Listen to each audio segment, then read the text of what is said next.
Hello, hello, hello, everybody. Yo! I'm Oh, sorry. no. I'm sorry. Did I interrupt something? Mother- I'm sorry. I'm sorry. I'm sorry. Afro. Look, I just got up. Afro. Did I wake you? Look, I just got off of overtime. I am hungry. Actually, quick question. What platform is Afro Samurai? You mean the game or the anime series? Sorry, the game. PS3 last I checked. Okay. Man, dude. I just remember that, series just now. Or I guess, the one. I remember it being a big deal back in the day.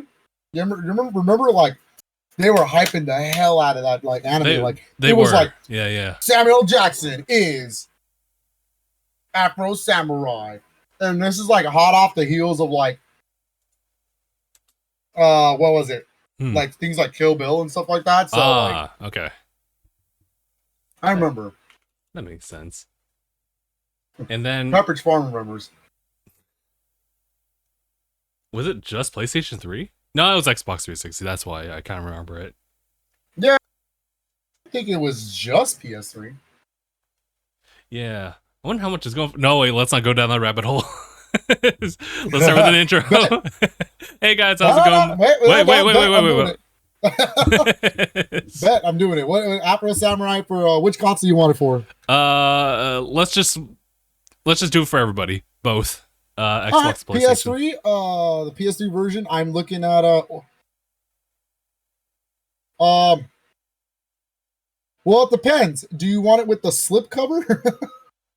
Oh, because apparently there's a slip cover, and that's considered complete in box. Yeah, okay. If you want it with the slip cover, you're looking at about $60. Oh, that's not PS3. Bad. I found one without the slip cover for like $26. Just 26. Oh wow, okay.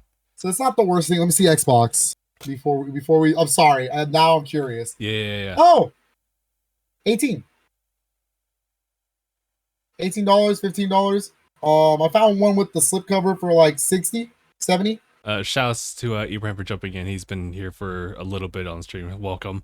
Okay, that's it. Yeah, a decent price. I'd say value goes from depending on the slipcover. Okay, yeah, nice. It's not quite there yet, but once 360, I'm not even sure if it's available to buy on the 360 marketplace. It's not. Damn. I don't think so. I think that's probably why it's so decently expensive. I wouldn't say that's the most expensive game I've ever seen, but it's definitely... It'll get there. Yeah. All right, let me go ahead and start with the intro. Hey guys, how's it going? My name is Justin. That's probably one of the most weirdest intros we've done in a long time. Hi, I'm Philip. And watching or listening to episode 472 of DangIT Prodcast. Welcome back, everybody. Yeah, tangent aside, let me... Actually, Ibrahim did bring up a bit of news. Let me see if there's anything else I wanted to bring up, chronologically. But Phil, how are you doing? I'm doing all right. Had a pretty not so good day at work, but it is Saturday, so I had to work overtime essentially today. So that's the real kicker. So yeah, man. I was saying we need to get on that content creator money, and the quickest way is to go overdrive Glizzy Globber. For real. No, not the 168. Glizzy's so good. Thank you, Glizzy's so good. Glizzy. Not the sound effects. Glizzy overdrive activated. Thank you for over 160 Glizzies. I was whoa. I actually saw Christoph today. I had my gift all the way back from Comic-Con, and we were just arranging for him to pick it up, but we were talking real quick about that. And I was like, hey, you remember the Miles Morales dude? It's a whole NPC that also includes the Glizzy dude. But I remember the craziest offhand thing he would just mention. It's as he's just doing his motions as an NPC. He's like, I haven't seen my Uncle Aaron in a while. And I was like, that's wild, bro.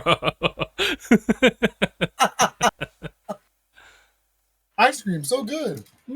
Ice cream. Oh, yeah. Ice cream. Tacos, so good. Listen, I can't even, poke that much fun into it. They got the hustle going. I gotta admire that. It's ridiculous, bro. That's thousands and thousands of dollars in one day. That's ridiculous. That's crazy. What am I doing working, bro? Like, what are we doing? We say that we want to fund these other like things. We need to invest in something else. But yes, as I'm trying to get like my notes all together here, I still have like some notes from like the week prior. I'm just trying to remember exactly where to place my stuff here. Oh, there we go. But you know what? Since Ibrahim actually mentioned it, he was talking about how the completionist said that he read an article about there being no DLC for Tears of the Kingdom. That was something that did happen this past week. The producer for Tears of the Kingdom, Aonuma, he was saying that there was no like, what was from it calls it? It was from an interview from Famitsu. It was that there was no plans for like additional content, mainly because they felt like they've done everything that they needed to like craft like their story and the fun that's like all part into that game. And I think there was also something in that interview that says they'll probably work on something new, but it's not like, you know, big announcement, we're working on a new Zelda game. It's just like, you know, I think we're ready to just move on to the next project. Nintendo's working on another mainline Zelda game? That's new, dog. They always work on the next mainline Zelda, Mario, Kirby, whatever. Yeah. Like, come on now. You probably won't hear about it like for a little bit, but they're probably in production. In the very early alpha. Yeah. Yeah, so like they're in the drawing board stages right now. Yeah, for sure. So my only thing to reflect on is that I'm kind of saddened that nothing like a harder like master mode may not even be a thing. I will say master mode is probably the one I would be like, damn, they're really not at least going to give us master mode. That was cool in Breath of the Wild. Why not at least give it as a free update? If you're not going to give us like legitimate DLC, come on. Yeah. But I will say, on my part, I don't care if it doesn't get DLC. I think that game doesn't need DLC. That game is so big. It's bigger than Breath of the Wild with its DLC. Yeah, this is true. So I think they've already achieved the most they can do with it.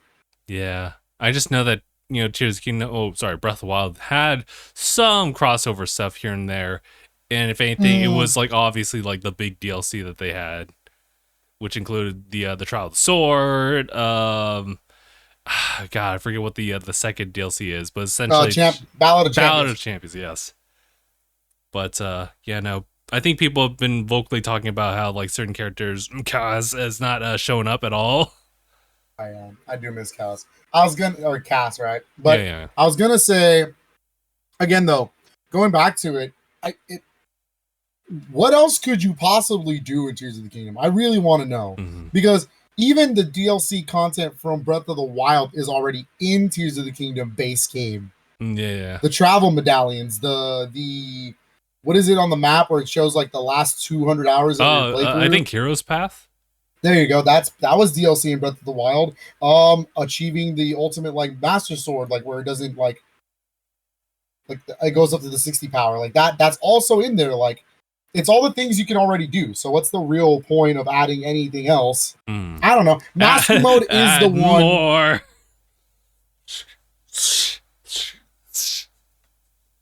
Yeah, I can't really think of anything aside from like maybe some additional story like bits for other characters and whatnot. But yeah, no, I think it's pretty well crafted as it is at this point, and I always see that they could always potentially develop more, but you know whether or not they want to go forward, it's kind of up to them, and it doesn't really matter in my opinion what they want to go with that. It's perfectly fine as it is,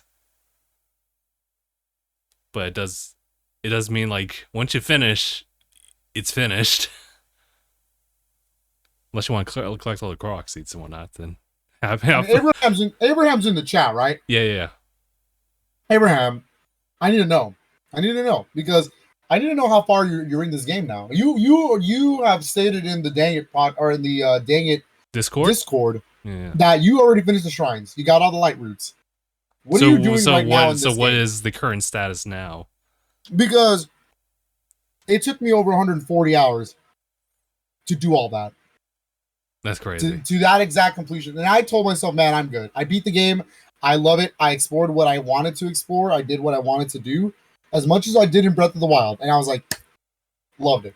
Mm-hmm. And I closed game. I was actually really satisfied with the ending on this one. In my experience, just generally speaking. I think it was a cooler boss fight than the first game, that's for sure. Yeah. I would say that's not to get into too super spoiler territories, but Ebrahim's working on getting his clothes maxed out. I get you. Good luck with that. That sucks. That especially when you have the dragon pieces. Like, oh my god. No, worse. Especially when you have all of the extra like Zelda, the different game costumes, like the older ones, the tunics. Yeah. You need star fragments. Oh no. Yeah, hey, good luck with that. Yeah, get on that duplication glitch.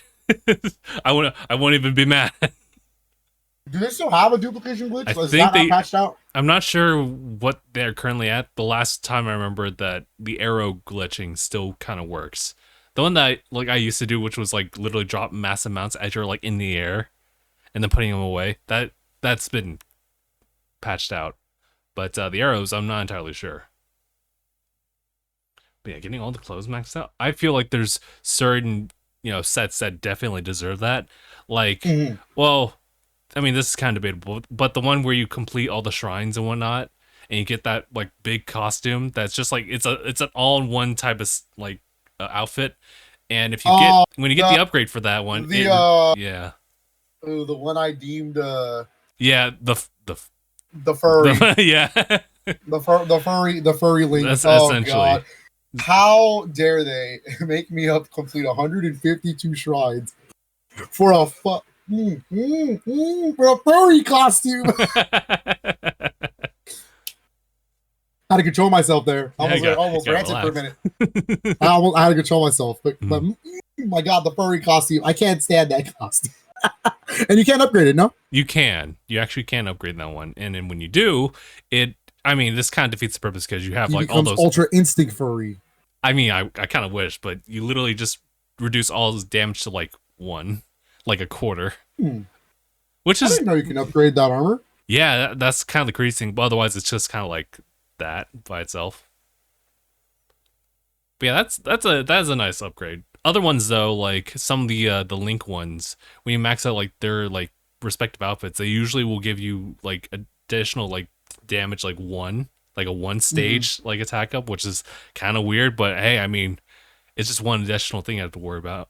So, but then again, I'm always like, why don't we just go for like the other attack sets? that makes sense. I do want to point out that people on I guess what do we call it, X or Twitter? What do we want to call it here on the podcast? I call it just Twitter. Good, because I don't want to call it X. Fair. On Twitter, I do my see X a account. lot.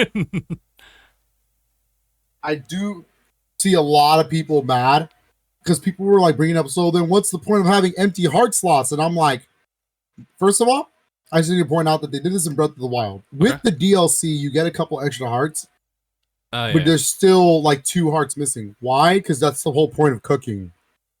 Yeah. So you can have an extra couple of like the yellow hearts. That's probably why they don't let you max out hearts in this game. Yeah, although it really sucks because you really had max hearts at the very beginning of the game, and to know you can never accomplish that unless you sacrifice your like stamina, man. And then in that case, you have to extend your stamina. Let me be frank, I ain't doing that. Stamina is so important in that game. It's not even funny. It's true. It's also very important for other reasons, but essentially for like traversal, yes. Yeah, dude. I have not touched like Tears of the Kingdom since like I finished it. I feel very fulfilled with that one. Versus Breath of the Wild, which was like I think I rushed the boss at a certain point. Like I got some good bit of progress, but pretty much once I got all like the Guardians there, or the champions at that time, I just kind of like went straight into Hyrule Castle. But I felt like there was other things outside that I could have done. But it felt empty once I was doing those. I feel fulfilled. I also do feel fulfilled with what I've done in Tears of the Kingdom. I don't think you didn't do all the shrines, right? Not all the shrines, though. Yeah, that was my goal. My goal was to be as fulfilled as I was with Breath of the Wild. And so I was like, what did I do in Breath of the Wild? All the shrines. I did a lot of the more like world changing like side quests. Mm-hmm. So like for instance, like in this one I saved Laurelin Village because I was like, that's really cool. You actually get to rebuild the village, and that's fun. So things like that. I wanted to do all of those. But then there's the underground area and the caverns or the chasms. So I did all the light routes as well. I figured, you know what, I might as well open the map up. That was a pain. That was pain. And all I got out of it was a medal that said "good job." I know, that really sucked. I did like discovering the chasm stuff because that kind of rewinded the sense of discovery for me as it was like in Breath of the Wild. That was just new territory. Although figuring out like how to get to like the north like west area, like the first time in the chasms, just like but then like it turns out you have to enter it through different means, to which I never figured it out. Got Ghost Hand in the chat saying Tears of the Kingdom shrines feel more like portal chambers. They amped up the physics-based challenges for this one. Yes, they did. Yeah, I like that. They did. I do prefer the shrines overall in this one than in Breath of the Wild. In Breath of the Wild, it was more like, hey, look what the Switch can do. Like, because it was, I mean, it's a launch game for the Switch, but then again, it was also a Wii U game. So you're working. Breath of the Wild has the unfortunate limitation of the Wii U. That was its issue. It's like you had to make a game that ran on Wii U, and hey, we can launch it on the Switch. So that's probably why. But I will say, if I have to do another shrine that involves me carrying a crystal one more time, I'm gonna lose it. Like, I mean, I swear, literally, all of the ones in the sky are all just carrying the crystal. Oh my god! Not like there are hardly any shrines up there that are like a normal one. Yeah, or anything else involved. Why? Also, the shrines that are in the caves, a lot of those are also carry the crystal. Why? and the most like irritating ones it's the ones where you carry the crystal and then there's still a normal shrine to do. It's like, thanks for all the extra work I gotta put in. Those shrines are not easy in this game. Oh my god, I remember there was something else here. But what did Ghost Hand say? He said, although Tears of the Kingdom just feels a little bit more unfocused than Breath of the Wild. There's more mechanics, but it feels less context sensitive. I don't know about unfocused. That one's kind of a... That might be the wrong word. I think Tears of the Kingdom is definitely focused in what it wants to do. Tears of the Kingdom has one big focus. And it's like I've always said, Breath of the Wild was the game that was like, hey, you see that mountain? You can go to that mountain. Tears of the Kingdom is the big focus here was, hey, you see that mountain? How do you get to that mountain? It really challenges you with figuring out and making the solution on your own. I figured that's Tears of the Kingdom's like big structure. I thought that was more of like a story structure type of thing. I was really like digging deep as far as what the motives were in Breath of the Wild versus Tears of the Kingdom, and they kind of follow the similar track, but Tears of the Kingdom does offer like more to branch out to, like figuring out exactly where Princess Zelda is, or rather like investigate what's going on with these different areas since the upheaval. Obviously stopping the big bad. Like that's always like a central focus, and you can kind of split yourself off like in different directions, but they all ultimately like align to the same place.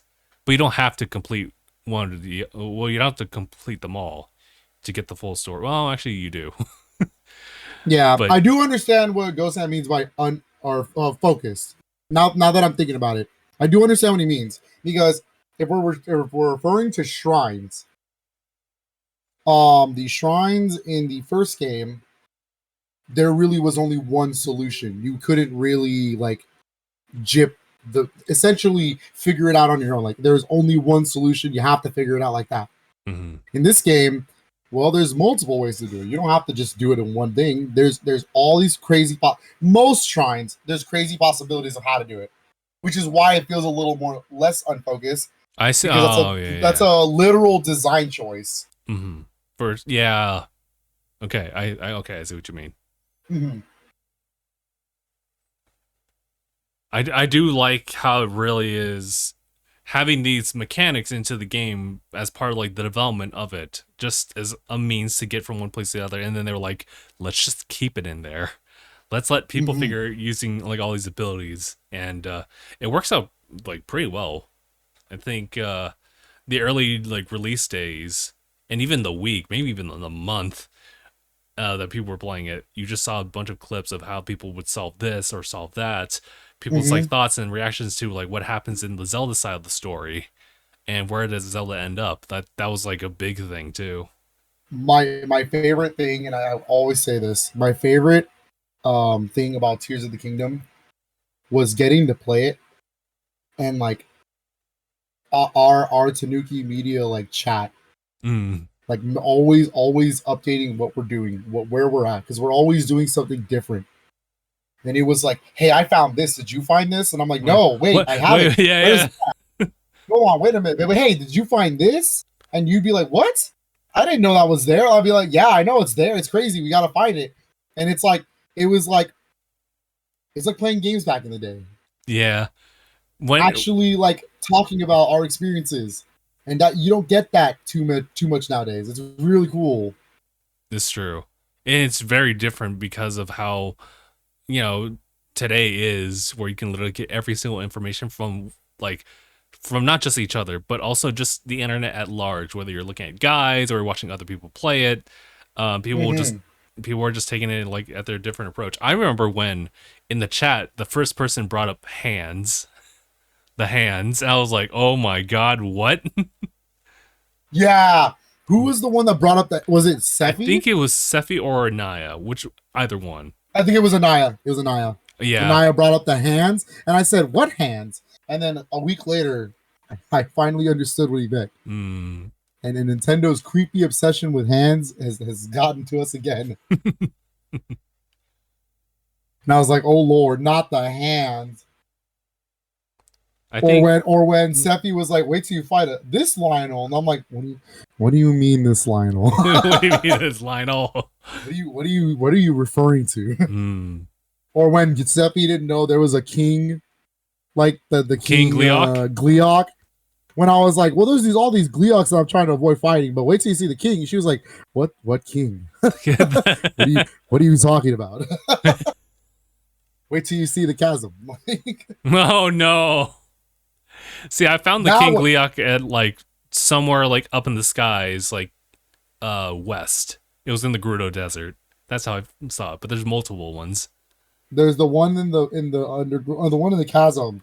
Yeah, that's actually like the Gleeok den. Out of me. Scared the hell out of me. I walked in. I was like, oh, this is a cool looking area, and I walked in. And then I opened the map up. I saw it's called Gleeok Den, and I was like, I don't like where this is going. Oh no! Oh no! No! Damn! I kind of want to play it again. It's been a while. Yeah, I know. Seppi had like this tradition of like playing Breath of the Wild like yearly. She might be doing that, but it's also like probably now Tears of the Kingdom. I might want to do that too.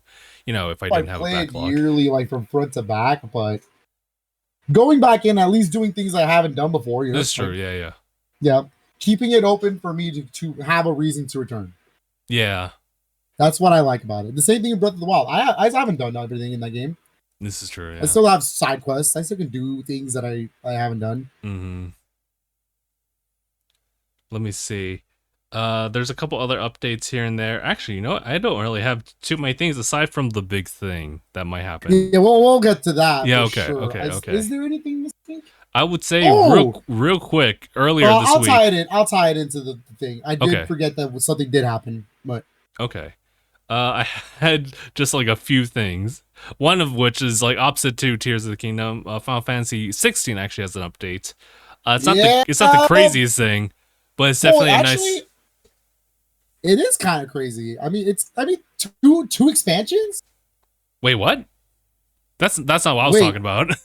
What are you talking about? I'm talking about 16's like costumes and layered weapons and the button layouts changes. That's it. That was the free update, but no, That's they confirmed 2 DLC expansions are coming. okay. That totally just like whoosh. Yeah, so at the festival, they announced they had a Final Fantasy 16 like panel. So they announced 3 major things for 16. One that isn't even a 16 announcement technically, but it was there. They added like a free update that launched that same day, and it was like costumes, button layout changes. Thank God, because R1 as dodge is crazy. What else? And just minor like quality of life up improvements in general. Yeah. A little bit of bug fixes here and there. So that was cool. They also confirmed 2 DLC expansions. They're not saying what. And the PC version also is in development finally. That too. And then they announced a Final Fantasy 16 DLC pack for Theater Rhythm, Final Fantasy Barline. Oh, cool. Or Final Barline, yeah. So finally, 16 music will be in that game. Unfortunately, it's the DLC route. So it's not like it's getting its own story route in the game. It's not like it's getting characters to play as. It is just the songs, which is the important part. It is a rhythm game. Mm-hmm. But that's cool. I mean, hey, look, as long as we're representing all 16 mainline titles, that's good. And it's getting a healthy amount. It's like 8 songs, I think. Okay. Yeah, it's about 8 to 10 songs, I believe. That's more than normal DLC anyway, so. That's good. Mario Wonder new voice actor. Oh no, that was like 2 weeks ago. Was it? Yeah. I know that we did get the video, which was really weird considering what the contents were. But it was pretty much a video from Nintendo about Charles Martinet actually announcing that he is taking up a new role as the Mario ambassador. That ambassador role is so funny. It's so ambiguous. It's literally that he gets to promote Mario without getting sued, without the ninjas coming. Like that's what it is. There was a bit of like background talk about like him being in previous like conventions. Maybe it was GalaxyCon, whatever. And people were asking him at that time because it was already announced. Like, oh yeah, he doesn't know. Like, yeah, it's like Charles. Like, what is this Mario ambassador role? And he's like, I don't really know. I don't really know, actually. I do want to bring up the fact that Doug Bowser and Miyamoto are confirming that you're not gonna find out Mario's new voice actor until you beat Mario Wonder. What? Yeah, they're not gonna announce it. They're not gonna make it a big deal. It's just all right. Fair enough. Okay, you know what? I can appreciate that. And I'm like, I mean, it's kind of a big deal. It's I don't know. As a Mario fan, it's kind of a big deal to me because I want to know who's going to take up the mantle for such a legendary voice. Yeah, I'm so curious about it too. Granted, I'm gonna bring up the Disney comparison. It's not like we know who Mickey's like current voice is. Like they always change them. Yeah. Disney doesn't make it the biggest thing in the world. Like Mickey is his own character, so they just assume people won't notice. Mm-hmm. They definitely don't even put the spotlight like there. Yeah, or the character itself. I think it's just a big thing because Martinet was the only Mario voice actor for so long. Not to mention the story about that is like always crazy. Also, I'm gonna keep it real with you, Chief. Okay. When Miyamoto capped on that video, absolute cap. He said his Martinet's first role was 1996 Super Mario 64. Absolutely not. His first role was Mario Teaches Typing 1992. Oh my god! Like, but 92? They want. It's Mario Teaches Typing. They just want to cover that. They don't talk about that one, but yes, that was his first one. That's the one where he's like, "Here, fishy, fishy, fishy." That's funny. Because that's the Go Fish like mini game. Okay. Yeah. It's a PC game. Don't play it. It's not good. Yeah. But PC. Hence why they don't want. Get it accurate. Be accurate about your statement. That's also don't erase fair. History. Sakurai wouldn't mess that up. Damn. Yeah, you're not wrong. Sakurai would have had that on point. He goes through the woods of like his creations. Yep. Mm-hmm. Yeah, because it would be kind of funny if it was someone like Nolan North or Troy Baker. Do you think they could do Lord. it? They kind of probably could It's do not that hard. I mean, with a little bit of practice, I'm sure we could have done it. It's just Mario. It's just really, really racist Italian sounds. That's literally all it is. Unfortunately, yeah, I guess they wouldn't let that slide. What would now then? Like, I guess the person like taking that new role would have to like impersonate Mario. Therefore, they have to like go through the roots of that. And though, like in most cases, it would not be okay to do that. In this case, that's recommended. There's also the idea of, well, how many voices is the new actor going to replace? Because are they getting different voice actors for different characters? That's gonna be weird. Martinez's lineup of Nintendo characters is crazy. It's Mario, Luigi, Wario, Waluigi, the babies. Wow, yeah. Both Baby Mario and Baby Luigi, and he's done the Piantas in Mario Sunshine. Oh my god. He's done, he's the Piantas. He's the that's him. You're saying he's the Chuckster? Yes, he is the Chuckster. That's crazy. Welcome to the friendly islands of Dial Delfino. So wild. Also, because they're confirming Mario Wonder isn't going to include Martinet, and neither is WarioWare Move It. Oh wow. So they made this decision a long time ago. Now, I also did want to. Someone actually at work today brought up the idea. Well, what are they going to do with Luigi's Mansion Dark Moon HD? And I was like, they will more than likely just reuse the old Charles Martinet lines, just because it's already there. Yeah. Nintendo's very I don't want to say lazy, but they're pretty lazy about. They're pretty. If it already exists, they're gonna use it. Yeah, I think that just works consistently with like that old title. New ones for sure. Also, you got to remember, like Nintendo owns all of Mario's voice lines. Like they can use and reuse voice lines for years. They don't even need a voice actor, honestly. To be honest, yeah, they don't really need to. Yeah. But the Wow Zowie was kind of like, that was like, wait, that's kind of suspicious. That was honestly, that was the dead giveaway that something's wrong. Like, if there's a clip where you're choosing character select, and Mario's voice is so different. It hit me immediately. I was like, oh, whoa, that's not. I'm not going to. Wait a minute. I'm not going to use that. I'm not mad at it. It sounds fine, but I was like, what the. Yo. Yeah, for sure. It's definitely like a whole new shift. And honestly, you can't really fault the new person for that because, no. It's also like a brand new, just like. I'm curious to see who it's going to be. Yeah. But thank you, Charles Martinet, for all the wonderful years. I have my childhood, essentially. Yeah. So that was a lot of fun. Hearing you constantly blast out of my Game Boy Advance for Mario Advance 1. I appreciate it. Oh my god. He would just not shut up in that game. That's true. Mario Advance 1 has the notorious like thank you. Oh my god. That's so crazy that which Game Boy Advance one that I had. It was like Mario Land, right? But it was well, which Mario Advance? Because there's 4 of them. It's like, is it Mario Advance 4? Mario Advance 4 is Mario Brothers 3. Yes, okay. Yeah. The one with the raccoon tail? Yeah. In that case, mine's like the next step ahead of that. No. So if the order for Advance is so dumb. It's Advance 1, which is Mario Brothers 2. Write this down. This is gonna be on the test. Wait. Mario Advance 1 is Mario Advance 2. Mm-hmm. Or sorry, it's Mario Brothers 2, right? Mm-hmm. Which is also Mario USA in Japan. Which is also a reskin of a Japanese game called Toki Toki Panic. I do know that one. Okay, good. All right. We're on the same page. Mario Advance 2 is Super Mario World. That's probably mine then. Okay. For Super Nintendo. So there's that one.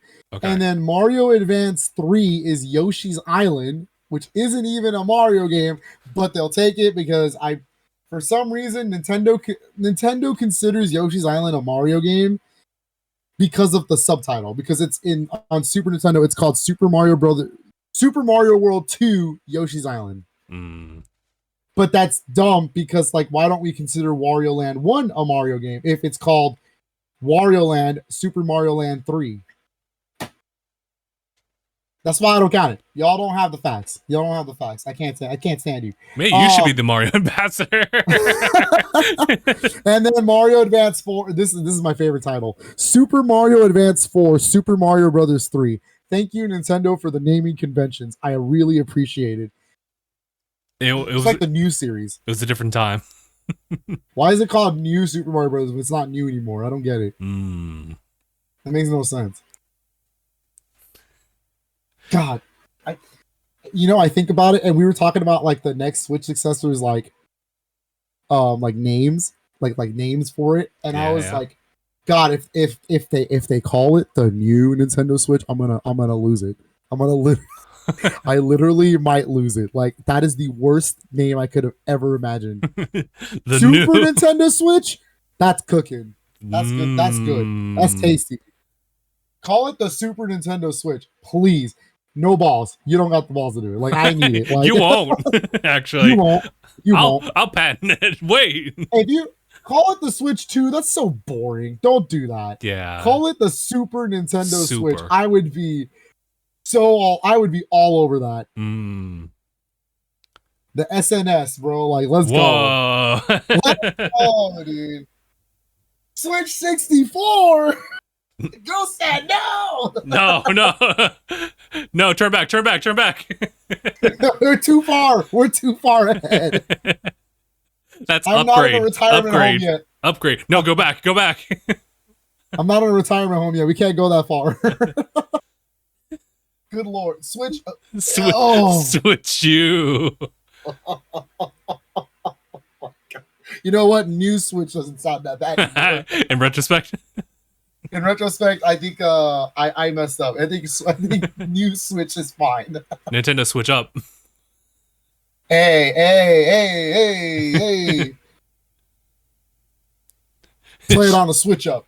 The Switch up. It's just the Wii U gamepad. The new Legend of Zelda exclusive for the Switch up. Oh my god. Switch, the catchphrase is Switch up, fool. Like, Nintendo Switch up sports. oh my. Super Nintendo Switch Sports. Let's go. Whoa. See? Let's go. I'm telling you, it's cooked. That's fire. Nintendo, hire me. I'm right here. He's right here. I'm right here. Oh god, not that the Switch 2 is so boring. It's so boring. PlayStation has that, it's cool. I get it. I understand it, but like in retrospect, it doesn't really age well. It's the PS5. Where are the other four? Like, where they, bro? Right? Oh my god, this is a quick aside, but you know what? While you brainstorm on a new Switch title or Switch themed like console, why don't you treat yourself to 19 inches of Venom? Oh. The craziest part is they left it. They knew it. They knew what they did. I spent a good 10 minutes figuring out whether that was intentional or it was just kind of like it passed through. 19 inches of Venom. It's and I'm great. like, I'm sorry, treat myself to what again? How many inches? Peter Parker, what? Someone, my favorite comment was no way am I getting 2 Spider-Mans and 19 inches of Venom in the same day. And I was like,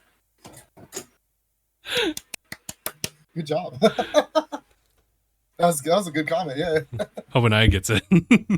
When we were setting stuff up in his new streaming set, I did see the figure for the I guess the pre-order bonus for Spider-Man back in actually what year was it? 2018? Was it also 2018 or 19? I think it was 19. Was it also released around the same time as Sekiro?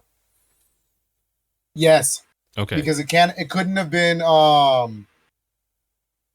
2018. That was God of War. Yeah. Okay. Now you got me fact checking myself. Hold on. Oh my god, yeah, Ghost Tank. Thanks for bringing it up because I remember some other like company had also like hopped on that. It was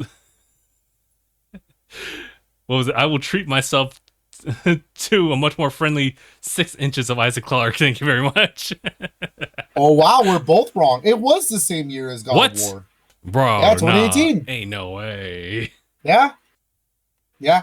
Oh, you know what? Yeah, because they were both nominated for Game of the Year. Oh, next to Red Dead Redemption. Oh, yes, okay.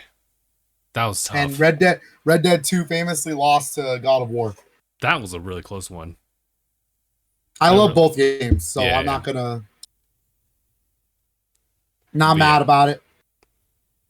Red Dead Redemption 2 is really good though. I do love God of War. I ain't not mad about it. Okay, that's all. That's all the things I've had to talk about this past week. It's just been a lot of talks here and there about, well, whenever you want to segment over to it. Because before we jump into that, we do have an NSO update this week. Oh, okay. Oh, yeah, that's true. That's true. That did happen. Yeah, we got a new NSO update this week. New classic. This is the weirdest update we got.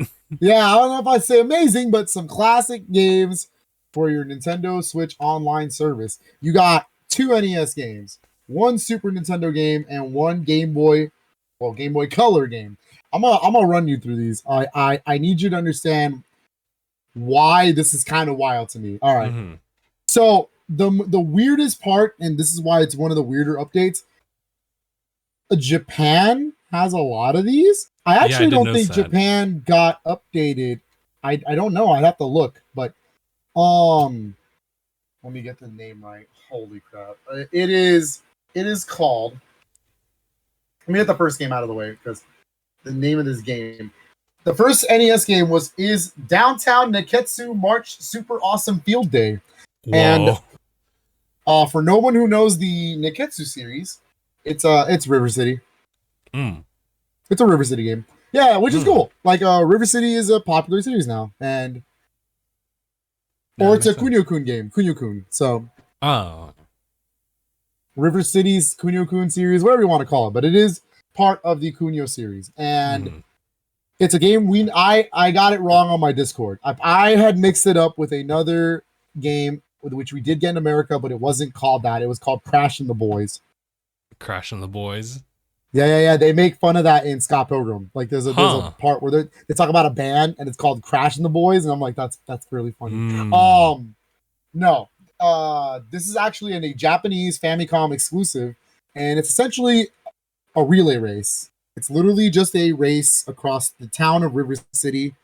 And I played it on stream, and you know what? It's not the worst game I've ever played, but it definitely wasn't polished. I'll tell you what. Another weird thing about it is the game is actually in English. I should have grabbed the cartridge, but I have it on Switch. It's the Double Dragon and Kunio-kun Retro Brawler Bundle, and it is in English on that cart. So I don't know why it's only Japanese. Why they even thought just the Famicom version was fine. I guess you really don't need English to play it. That's going to be a running theme, by the way, with this. Is you don't really need English to play these games. You just need a little bit you need to just navigate menus just a bit. And honestly, this one was the most menu heavy one. So it's kind of weird because you have to tweak a lot of settings, but it's okay. Not the best recommendation. It's not bad though. It's not the worst thing ever. And then the second NES game is actually my favorite of the bunch of this update, and I was surprised. And this is Joy Mech Fight. This is a 1v1 arcade style fighting game from Nintendo. This is a Nintendo first party game. A legitimate fighting game on the Famicom NES. That's crazy. That game ran at 60 frames. I was pulling off charge moves like it was Guile. I was like, "What is this?" And then I had to fact check myself. Apparently, it did come out after Street Fighter 2, which makes a lot of sense. Everybody and everyone was trying to capitalize on Street Fighter. I get it. But it's good. The music's good. The combat's a little janky, but you get used to it. And honestly, I kind of wish we had gotten that game in America. It's really good. Justin, what was the main character's name again in that game? it's Sukapon. Yeah, Sukapon these.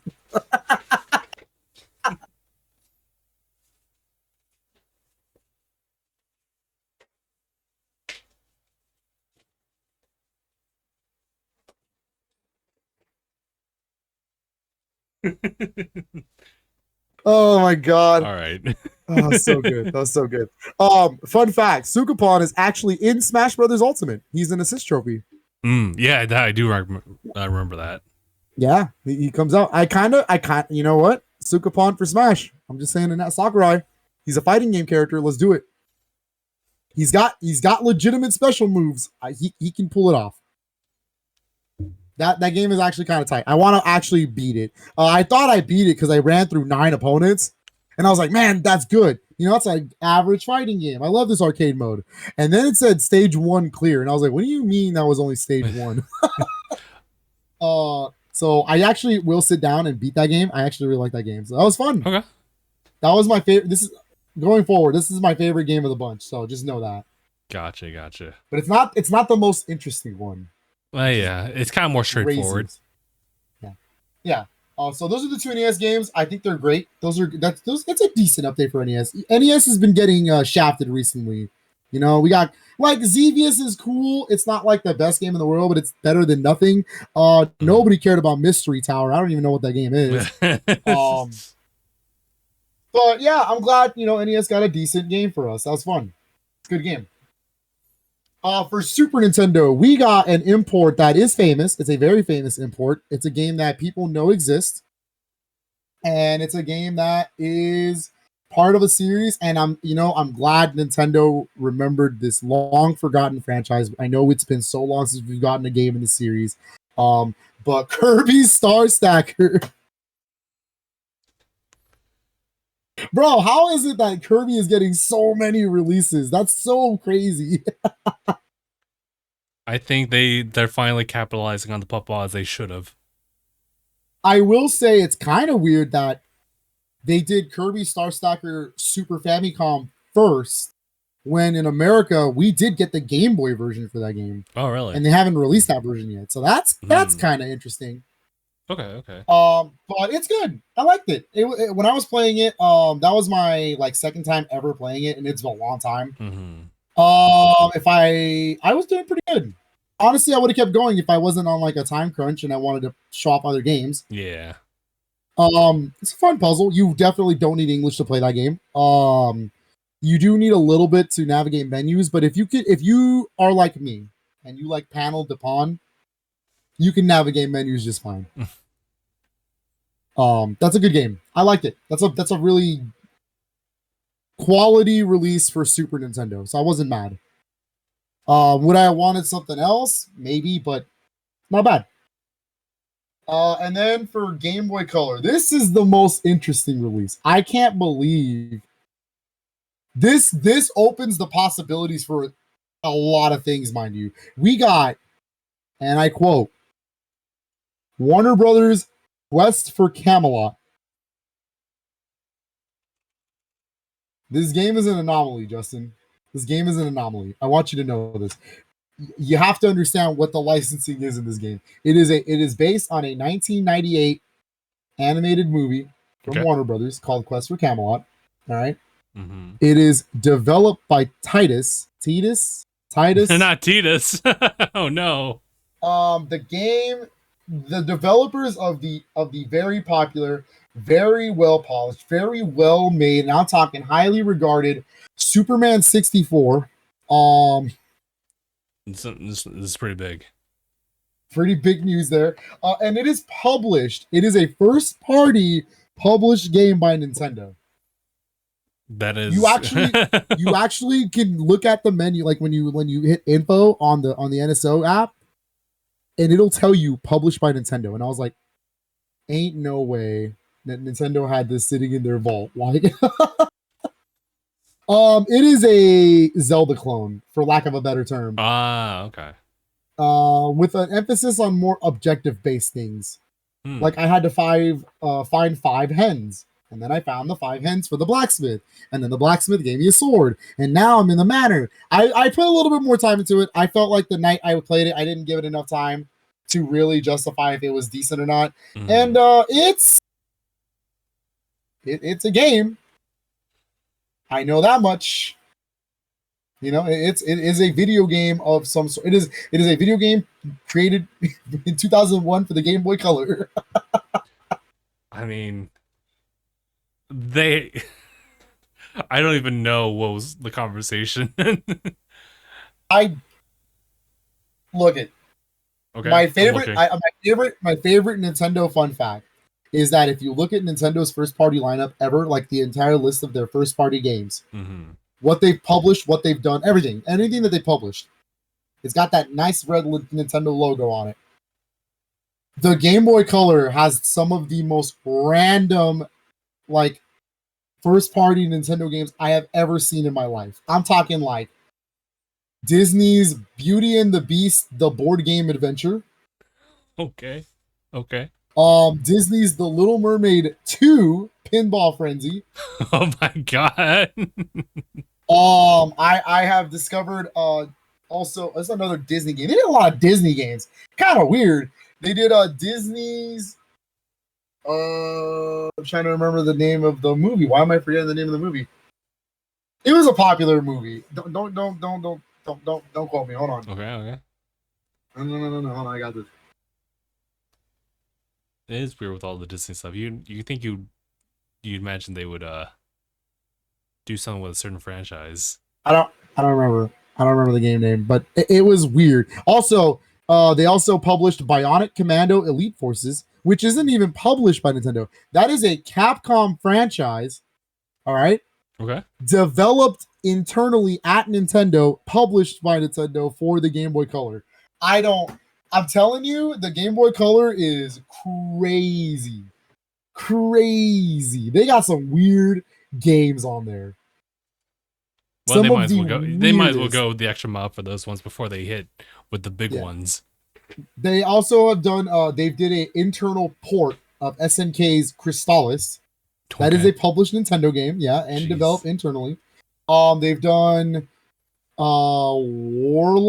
Is that what it's called? It's like this RTS game. It is the Wild West when it comes to Game Boy Color. Like everybody knows the Marios, the Zeldas, some of the things that they published that is like famous, right? GoldenEye, you know. But like nobody talks about the Little Mermaid 2 Pinball Frenzy, bro. Like Quest for Camelot opens up the possibilities of getting other Nintendo first party like licensed games, which is kind of crazy to think about. Like, is it exciting? I mean, I don't know. I've never played. I don't know about that. I don't know about that. Nintendo, you missed Pokemon Pinball. It was right there. You selected Quest for Camelot. You know, it's just a fat finger thing. Oh, look, if we're not getting the mainline Pokemon at the very bare minimum, just get the spin-offs. Yeah. Like at the very least, give me Pokemon Pinball and give me Pokemon Pinball Ruby and Sapphire, please. Please. But yeah, no, it was a very interesting update to say the least. My verdict. Is Quest for Camelot bad? I don't know if it's I would not say it's the worst game I've ever played. I'll tell you that. It's alright. It's alright. Okay. It's a Zelda clone, but like this is the equivalent of like, Mom, I want Zelda. I want Zelda Link's Awakening. What are you talking about? We have Link's Awakening at home. That's not the Link's Awakening at home. That's what it is. Oh no. But it's not like it plays bad. It's kind of generic. It's kind of generic. It's weird. I don't know. I think I have to put a little bit more time into it. I'm intrigued. I'm intrigued enough to keep playing it. Watch the anime movie, maybe. I know I've never seen the movie. I've never seen the movie. I guess I'm gonna have to do research and look up the movie. I'm gonna have to look up Quest for Camelot on Blu-ray. Hopefully, it's not lost But- media. Yeah. You know, Nintendo really did publish a lot of crazy Disney games back in the day. They Yeah. did Disney's Pinocchio for Super Nintendo. That's a thing. That was a thing. They also did Disney's Magical Mirror starring Mickey Mouse for the GameCube. Anybody remember that game? I try not to. I was like, I did. It's not. It's you ever seen that cover? It's like him looking at a mirror, but he's turning around like happy. Like, Huh. All right. it's a Capcom developed game published by Nintendo Weird. for the GameCube. I don't know, dog. I don't make these up. I wish these were made up. It's not made up. Nintendo publishes the weirdest things. I mean, to this day, I mean, Switch has Fitness Boxing 1 and 2. You know what I mean? Like, Yeah. those aren't even Nintendo developed. They somehow said these are good. These are Nintendo quality. Let's put these out. They just have the money. They have they have the right people, the right connections, and they just so happen to have made a lot of talks with Disney back in the day. Or like the infamous like Go Vacation. Like, why? The Go Vacation. Why? I own that. Why? Why do I have to own that? No, Why? No one asked for this title, but they did it anyway. The most low budget ripoff of Wii Sports, and they published it on Switch. Why? These are the things. These are the things that intrigue me. That's why I collect games. Because why? It's the why of it. It's the why did Nintendo think this was satisfactory? I got another question for you. Wait, are we done with all the talk? The NSO? Yeah. I want to ask, why is this another year of seeing a Mario Kart 8 bundle? Bro, it's the OG Switch model too. There are only two things guaranteed for the holidays. Mariah Carey Yeah, that's true. and the Mario Kart 8 Switch bundle for the holidays. But wait, there's more. You can also get a free bundle that includes the Animal Crossing themed Switch lights. So those ones are a little bit more interesting. Those Switch lights actually are technically variants. Mm-hmm. They have an Animal Crossing design to them, and that's kind of cool. I'm glad I don't collect Switch lights because I would have done that and I would have hated myself for it. Joke's on you. Are you about to pull out the Switch light? It's funny. Joke's on you because I already have one of them. Don't look at the back. Oh my God. Don't look at the back. No, wait. No, I'm a fool. I'm a fake. A fraud. A phony. Yeah, they look cool though. And Yeah, they they come do. with Animal Crossing, you know? So Yeah, like yeah, that's a true. good one.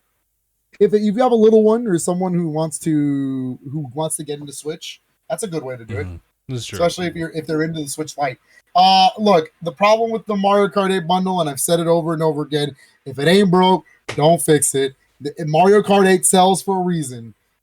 All right, it's not even a bad deal. It's $300. That's the normal base Switch price. You get Mario Kart 8 plus you get 3 months of Nintendo Switch Online for free.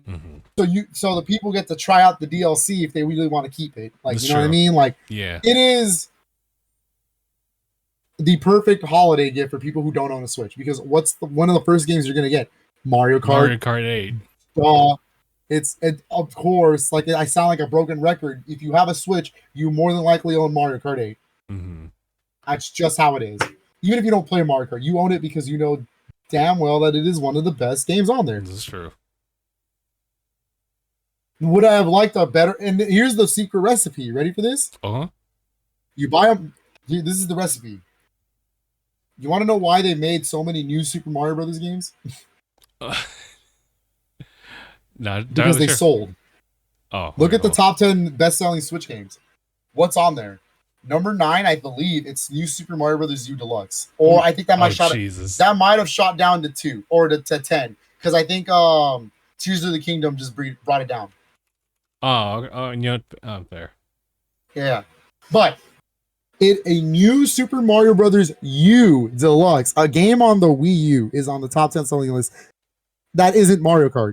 All right, keep this in mind. What comes out this holiday? Wonder. Exactly. A 2D Mario game Oh no. Oh with no. Mario Kart 8 bundle. That's asking for money. People are just gonna throw money because people, as much as, here's the thing, as much as people love 3D Mario games, and I love them to death, obviously, they're not really accessible to everybody, right? Like there's the camera control, there's the actual like depth of field of depth of like jumping and whatnot. Mm-hmm. Not a lot of people are going to play them. They're highly polished, they're well regarded, but they are not for everybody. 2D Mario, you can walk outside the street and ask if someone's played Super Mario Brothers before, and they will tell you 90 out of 100%. Yeah, I played Super Mario Brothers. Their NES one, the third one, World. You know, the 2D Mario games are more for everybody. So yeah, Mario Wonder is gonna sell. If everybody thought the Switch was dead, Mario Wonder is gonna sell. It's gonna be like the one of the biggest Switch games. I can already knock that game is gonna knock out New Super Mario Brothers U out of the park. Like it's crazy. I mean, look at Mario Maker 2. I think somebody did a YouTube video on it. That game only has 8.2 million sales. Nah, I say only, right? That game made money, but Mario Maker 2 should have been the New Super Mario Brothers U killer. And yet, I think it's because nobody wants to make the levels. You know what I mean? People are like me. I love Mario Maker. But it is hard for me to sit here and go, man, I want to play good Mario Maker levels when all of it is a lot of just like jank. Or Kaizo levels. When in reality, I want a well-designed Mario game that starts off easy and gets hard by the end. And that's probably why I'm really excited for Wonder. So it's a recipe for success. They're about to sell the same bundle they've sold for years on end. I should know. My sister bought one. She bought one like 2 years ago, and of course, you know, it's that dank bundle. I'm telling you, Mario Kart was the seller, bro. Like that was it. And you know, I think having done just the tiniest bit of research, I now understand it. It's not just the Switch; it's every Nintendo generation of consoles slash handhelds. They've done the exact same thing, and it's worked superiorly well. I'm looking at like Nintendo.co/JP and look at the finance, their sales, and as of like June 30th of this year, it's Mario Kart 8, it's Animal Crossing, it's Smash Brothers, Breath These of the are the Wild. top 10, right? Yeah, I think so. Yeah. Okay, cool. Breath of the Wild, Odyssey, Sword and Shield, Scarlet and Violet, Super Mario Party, then Tears of the Kingdom, and then Mario like Brothers U Deluxe. Yep. Yeah, so Ring Fit Adventure got knocked off the top 10. Damn. You know, and then like if you look, because they have different tabs for like the Wii U, for example, top one's just Mario Kart 8, followed by 2 other Mario titles. 3DS top 10 or top 8, whatever, on Wii U. Of course it was Mario Kart 8. Of course. And that game was the only game that legitimately, quote unquote, sold on Wii U. To the 16 million players out there, compared to the 100 something million players we have on Switch, y'all bought Mario Kart 8 because that was the big game. This is true. And let me just go down like the previous generations too. The 3DS, Mario Kart 7, and the Pokemon games following afterward. You know, you gotta love Mario Kart. You know what I mean? You just gotta do it. You gotta love Mario Kart. Mario Man, Kart I love 7. 7 was I love 7. 7 was good. 7's a little underrated in my opinion. We played it and it was good, but like 8 came out and I just totally forgot about it. Yeah, it's like who? But I like some of the courses from 7. Some of them were bangers. Like, yeah, they still haven't added Wario Shipyard. Come on, Nintendo. You get it together. Sure. Chop. For the Wii, it's Wii Sports. Then it's Mario Kart Wii. I feel like Wii Sports is it's kind of yeah. But that makes sense, you know. Here's a crazy one on Nintendo DS. Mario Kart DS. It's New Super Mario Brothers. Yeah, that's right. Then it's Nintendogs. Right. And then it's Mario Kart DS.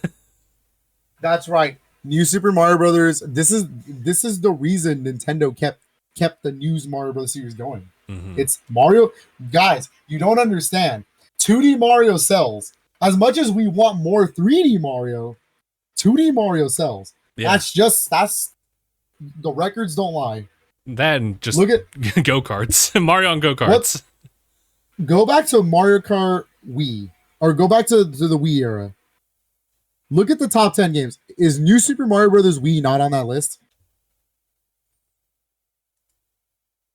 Go back to that list.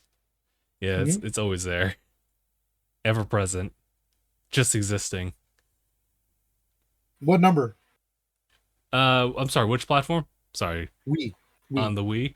I believe it was second. Yes, it was. New Super Mario Brothers Wii is second? Wait, Super Mario Brothers Wii? Oh, that's 1, 2, 3, 4. That's 4. Fourth, top 10. Well, what about 3DS? Is New Super Mario Brothers 2 on there? Super Mario Bros. 2. No, it's not. It's because really? it's because Brain Age the most and garbage Pokemon one. It's fine. Yeah. Yeah, that's fine. That's the most garbage Mario. Don't worry, it's because there's well, I mean, this is like /JPs, but there's Brain Age, there's like Pokemon, obviously, and Animal Crossing's in there. You would think a Mario game with my favorite power up would be good, and it's just Actually, I didn't expect to see Super Mario like 64 DS on that list. It's at the very bottom. It was a big deal. It proved that you can do 3D gaming on DS. Ah, okay, yeah. It's a big deal. But no, yeah. Okay, so then what about Wii U? Is New Super Mario Brothers U on there? I'm assuming so. Yeah. Super Mario Brothers U, or sorry, New. That is number 3. What's 3D World? 3D Land? 3D World's number 2? Yeah. Y'all got Wii U owners had good taste. I get it. Yeah. New Super Mario Brothers sells, dog. The numbers don't lie. That's why they did it 4 times. I'm just saying, like. Yeah, Mario's just on Wii U. I think, like the play. I bring this up because I guess after the Mario Wonder Direct, people have been like completely like this, just like hating on the new series. And like, guys, look I was bored of the series too. But to say that they're bad, that's not right. They are good games.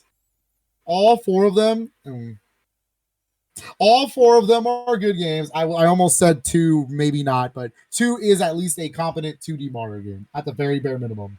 2 is just boring. That's the problem. 2 is, for me in general, like I said this when I did the Mario marathon on the DangIT channel. I said that New Super Mario Bros. DS was revolutionary. It was the game to finally bring 2D Mario back from the dead, which had been dead for years since Mario Land 2 in 1992. It took him from 1992 to 2006 to bring back a brand new 2D Mario. And all we had, that was the quote-unquote dark ages for 2D Mario, because it was all remakes for portable systems, and that was it. That's why we never got a real Mario game on Game Boy Advance. It was always Mario Advance 1, Mario Advance 2, Mario Advance 3, Mario Advance 4, like. But Zelda has Minish Cap, and we could have had something like that for Mario. But New Super Mario Brothers for DS was the game that brought back that series, like that 2D style. It was revolutionary for its time, and it still holds up. That game has some really good levels. You go to Mario Brothers Wii. The biggest thing that game did for the Mario franchise was add 4 players. Is it chaotic? Yes. But Justin and I played it on stream, and that was a great time. That game's fun. That game still holds up. It adds more open-ended like levels, kind of like not like in the style of Sonic, but you know what I mean. Like it's like way more open-ended for everybody to start platforming in. Yeah. And they brought back the Koopalings, and that game was the first home 2D console since '91 Mario World. So it's like, I think Mario Brothers Wii is spectacular as well. It's when 2 came around is when I was like, okay. First of all, it's Cap. That's the 3rd game. Yeah. Second of all, I get it. It's a sequel to the DS game, but oh my lord. When it has the same theme songs and the same themes and the same, like, everything is just the same except here's coins, that's when you lose me. And then Mario Brothers U, New Super Mario Brothers U, that game is technically, in my opinion, a good follow-up to New Super Mario Bros. Wii. It brings back the map area, like the whole, like, naming conventions of worlds. It brings back the better level design. That game has some of the best level design in 2D Mario games. I'm gonna say it. I'm gonna say it. So don't hate on these Super Mario Bros. Guys. I love that series, but I just got bored of it. I would not say that I hate the new Super Mario Bros. Series. I just think it's about time to retire it for something new, which is why I'm so excited for Wonder. It was definitely needed, and for sure. And I hope that well, actually, I don't just hope, because everyone's now played it and have also like regurgitated like, yeah, no, this is it. Like, this is a brand new, fresh, new 2D Mario that's definitely gonna deliver. It's a consensus. I always wished that for Switch, when they announced the new Super Mario Bros. U Deluxe, I was kind of like a little disappointed because I was like, man, you know what would have been cool and what would have redeemed the entire new Super Mario Bros. Series? Had it been a collection of all 4 games. Huh. And it all is in the HD style of New Super Mario Bros. U, and they just played all. It had all the levels, all the content from all 4 games. Well, plus Luigi U. I guess that's technically its own game, but it's glorified DLC. It's like DLC to how The Last of Us, Uncharted: The Lost Legacy is to Uncharted 4. Yeah. But like all that content in one package, I think, in my opinion, that would have been one of the most ultimate Nintendo, like ultimate Super Mario collections ever. And I got the name for it. New Super Mario All Stars. There you go. Oh, okay. The new Super Mario All Stars. That would have been crazy. I think give it some time. Maybe not too much time, but give it some time. They might even come up with that and be like, boom, your new Mario Kart 8 bundle. Hey, I'm just saying that would have been a crazy thing. But then instead they decided U Deluxe, and it's technically an inferior version to Wii U, so that's cool. That's cool. Yeah, I know I ranted on a little bit about Mario, but it came up, and I was just kind of like, don't hate on them. I got some things to say. Don't hate on them. They're good games. Honestly, I've been itching to play them again. It's been a while. It's just a corporation just noticing the trends and just like capitalizing on it. They're still fun, guys. I definitely recommend at least 3 out of the 4 of them. Yeah. It's like, God, I'm gonna hate this analogy, but think of it like all the isekai animes out there. Like some of them, a fair number of them are not great, but some of them are like actual good gems, and some of them are just like nice, fun, like just bite-sized adventures, and you can still enjoy them.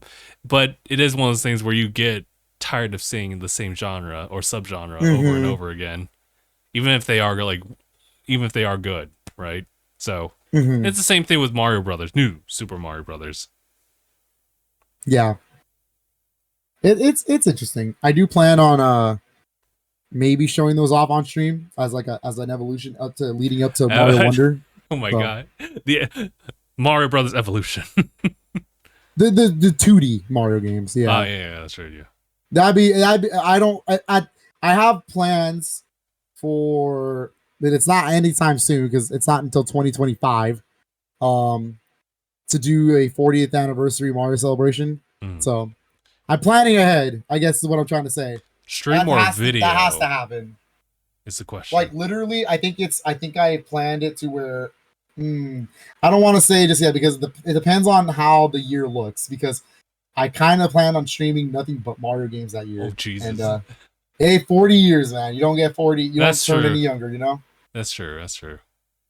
But I also know that there's going to be games coming out that year. Come on, man. That's tough. That's going to be tough. So, I mean... I might dedicate, like, weekends to the Mario stuff. And do different... Like, my idea was, like, to do, like, hey, this month it's Mario RPGs. Hey, this month it's Mario sports games. Hey, this month it's Mario getting a doctor's license. Hey, this month it's... Mario typing. Mario teaches typing. Hey, here, fishy. And then 1 month is purely dedicated to Hotel Mario. You know you gotta love it. Oh my god. But I mean, now that we're on Nintendo, Okay, yeah. I think we should jump into it. I think it's time. So, what are we talking about? Because are we talking about the Switch 2 specs, or are we talking about about our good old bird friend Pyoro? That's true. There's a couple things that have been like being speculated as far as like Switch 2. Well, I'll just call it Switch 2 since everyone's just calling it Switch 2 at this point. Super Nintendo Switch. Super Nintendo Switch, baby. Well, baby, I'm on the name train. That's it. Yeah, maybe we'll just use that just to put the energy out there. There you go. Okay, Super Nintendo Switch talks. I guess like what I've gotten from the stories has kind of started all the way back from Gamescom. Reportedly, through Eurogamer, they had testing. It's like in the behind the curtains about pretty much an amped up. Not those words that they use, but it's pretty much just not Tears of the Kingdom, Breath of the Wild. At a higher resolution. Breath of the Wild, higher resolution, higher frame rate. No specific exacts on that one, but it's kind of similar to the idea of like what we heard about like the Final Fantasy VII remake thing showing up on potentially the Switch 2. That Square had like the Switch 2 kits like for a little bit, but for Eurogamer to report on this, and following like stories after that, with I heard about like the Unreal like Engine like 5, the one with the Matrix. Also that too. That's to believe that's running on a portable. I don't know. I downloaded that Unreal Engine demo for PS5 and Xbox Series X. I wanted to see if they can both run it, and that demo is impressive. I won't lie. It's a very impressive tech demo. To even fathom the idea that it runs on a Switch successor, the Super Nintendo Switch. Is Nintendo actually like really going to make a big graphical leap? Because for them, that's like jumping from PS3 to straight to PS5. Like that is crazy. For at least for Nintendo, because let's be honest, Nintendo's not known for keeping up with that. They kind of focus on other mechanics. They're only here for one thing and one thing only. Making games that at a lower cost and making money off of it. So to really sit here and think, man, we can get Unreal Engine 5 games. I don't know what to think. I will say I'm gonna take all these with a grain of salt, I'm not. It's true. I just don't believe Nintendo has it in them. I just don't think so. They won't. They won't do it. I'm a big Nintendo fan for a reason. I also am a Nintendo fan because I am cool with criticizing them. I just don't think they can do it. Or rather, I don't think they want to do it. Because they know that they can make things sell, and they don't necessarily have to invest in that possible market. Yeah. That's one of the reasons, if anything. But I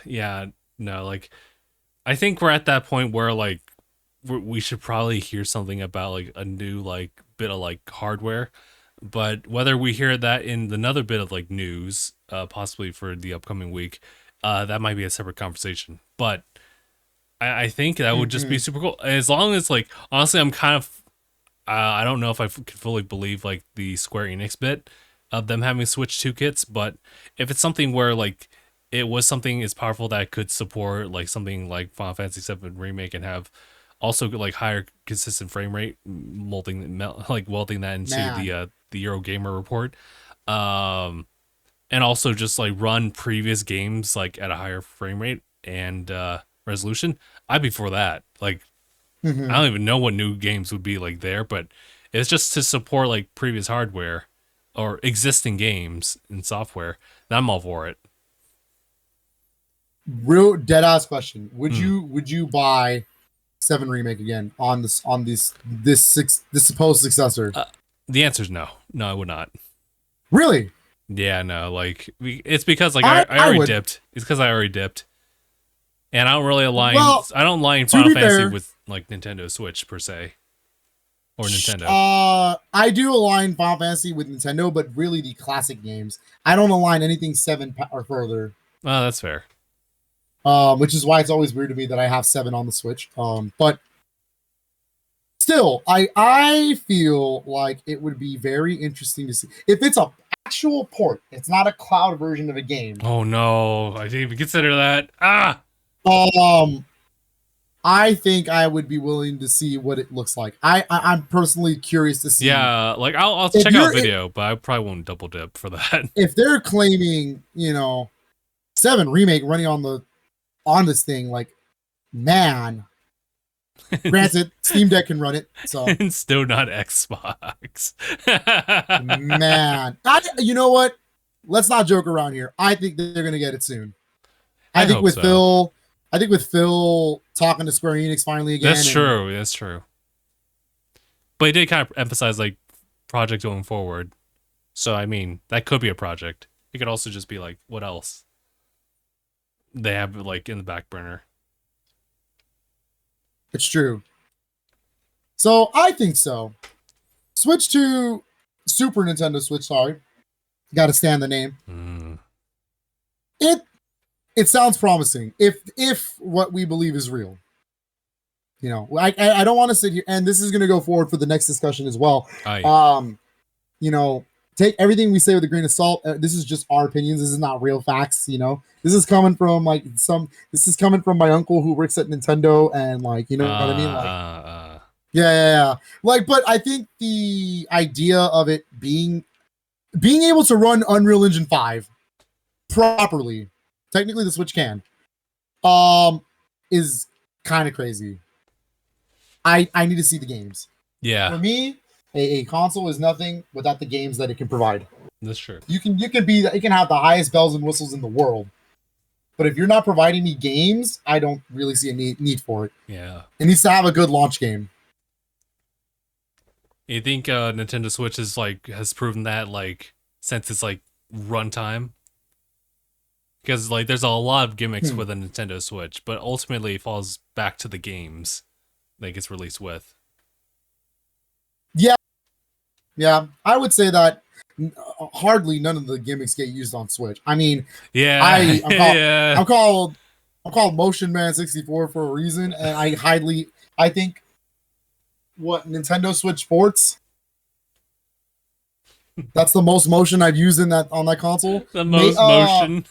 Oh my god. Well, no, that's not true. Mario 3D All Stars, Mario Galaxy is, that's true. In my opinion, very unplayable with a Pro Controller. So doing the old style Wii setup with 2 Joy-Cons separated, and you're doing the pointing and the flicking, that was cool. I like that. The world ends with like that. The world ends with you. The DS port, not Neo. The world ends with you. The first one. Uses that controller setup to play on a TV. So it's like there are interesting things with it. But I'm talking like the infrared sensors. Everybody remember that the Joy-Cons have those?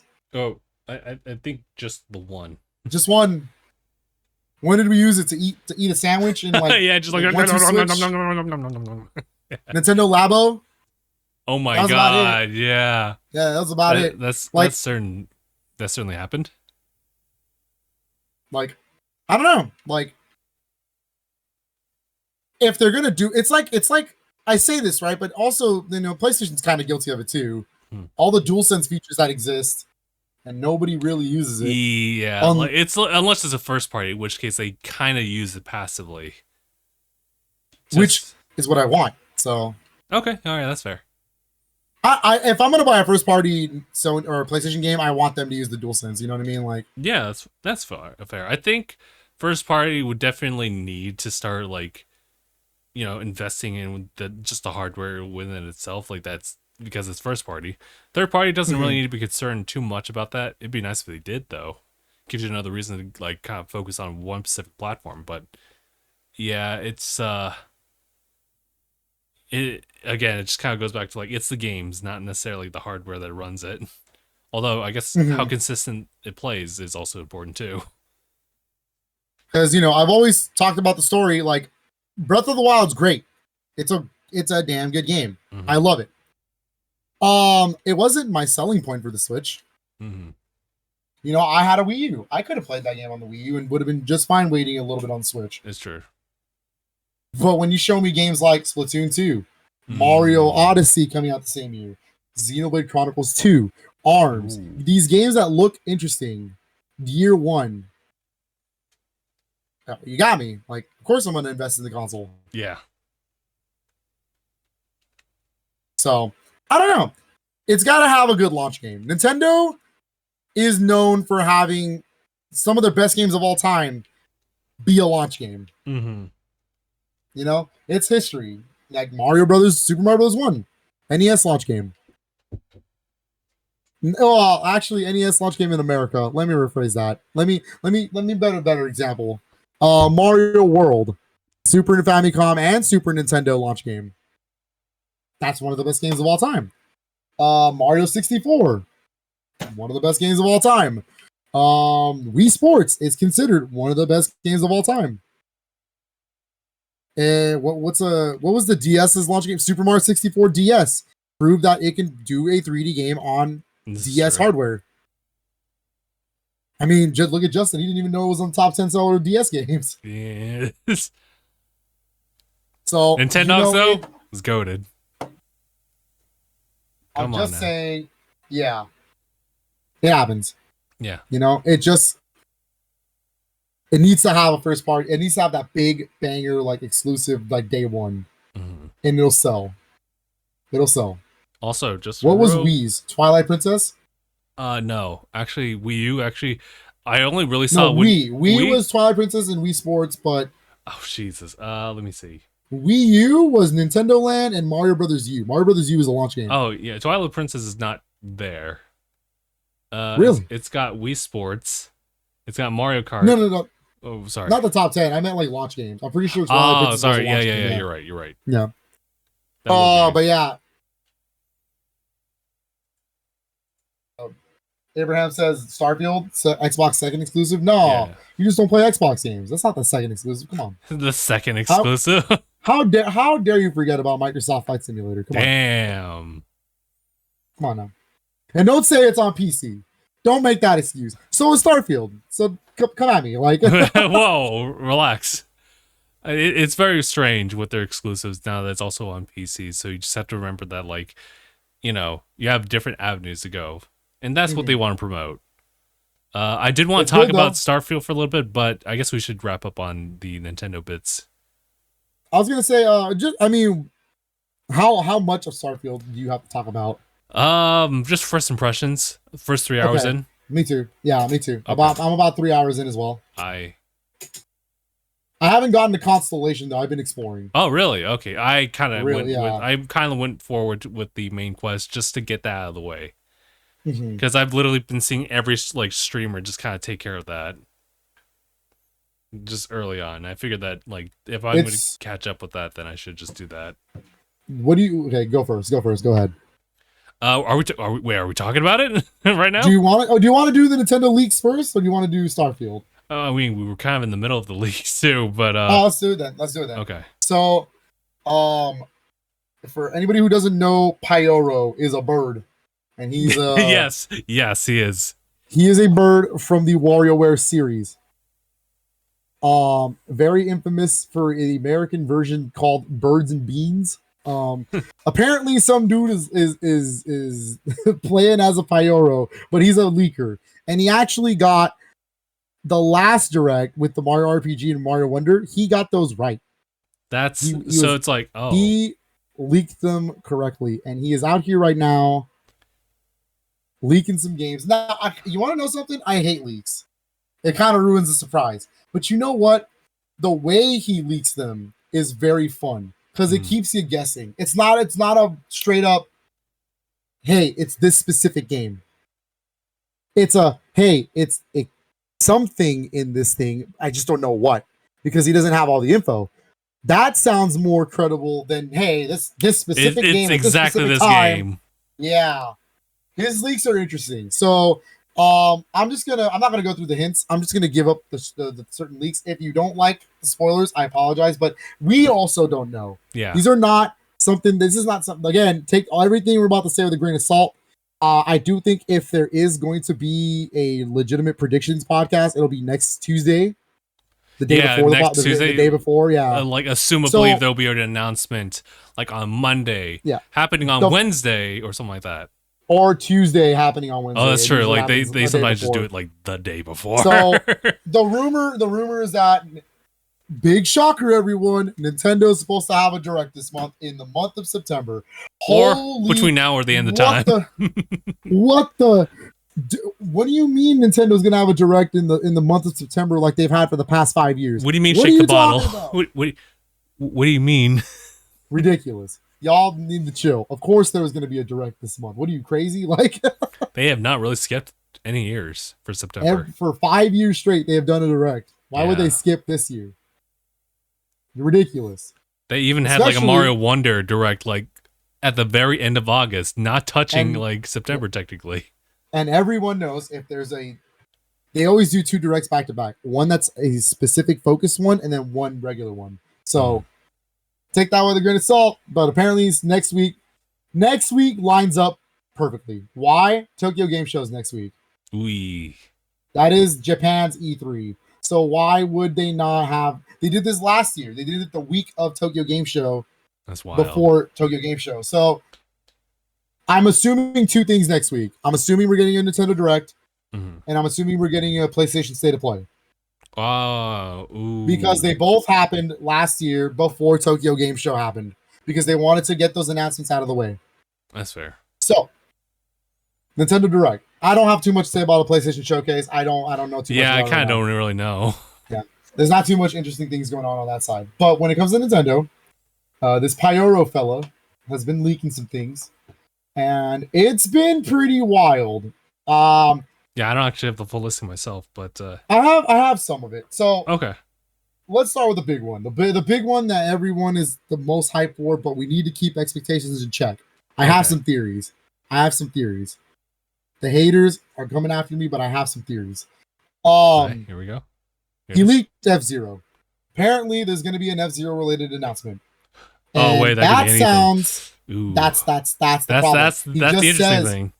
F-Zero, but what is it? F-Zero GX remastered. Is it a new F-Zero? Is it? This is my theory, and this is the one I really hope that doesn't happen. But it's probably gonna happen. Like in theory, it sounds cool, but man, that would break my heart so fast for someone who has waited for F-Zero for so long. He also leaked. It's not a leak, but he hinted that everybody needs to remind themselves that next month, Pac-Man 99 is gone. It's discontinued. Oh shit! Yeah.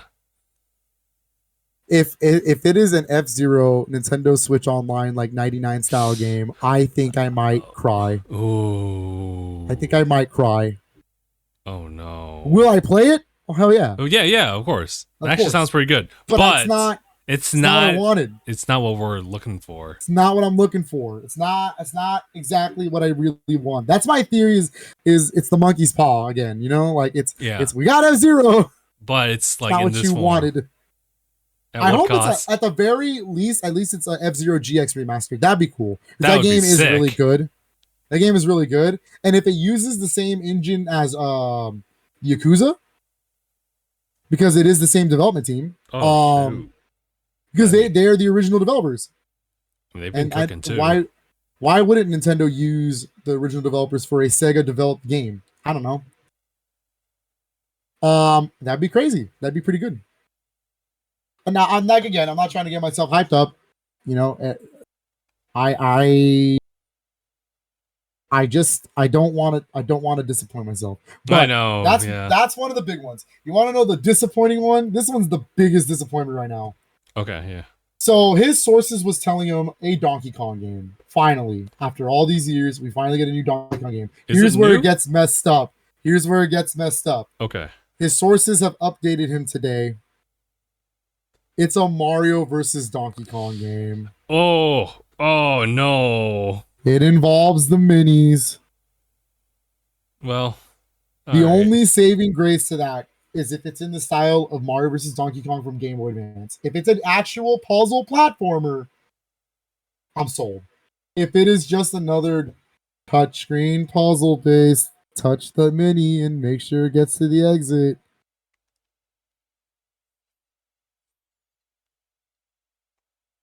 Oh my god. Speaking of which, they could totally release that on NSO. Like Marvel vs. Donkey Kong. They could. I'm waiting. I'm actually waiting for it. That game is super good. Charles Martinet, no you don't. Ooh, no you don't.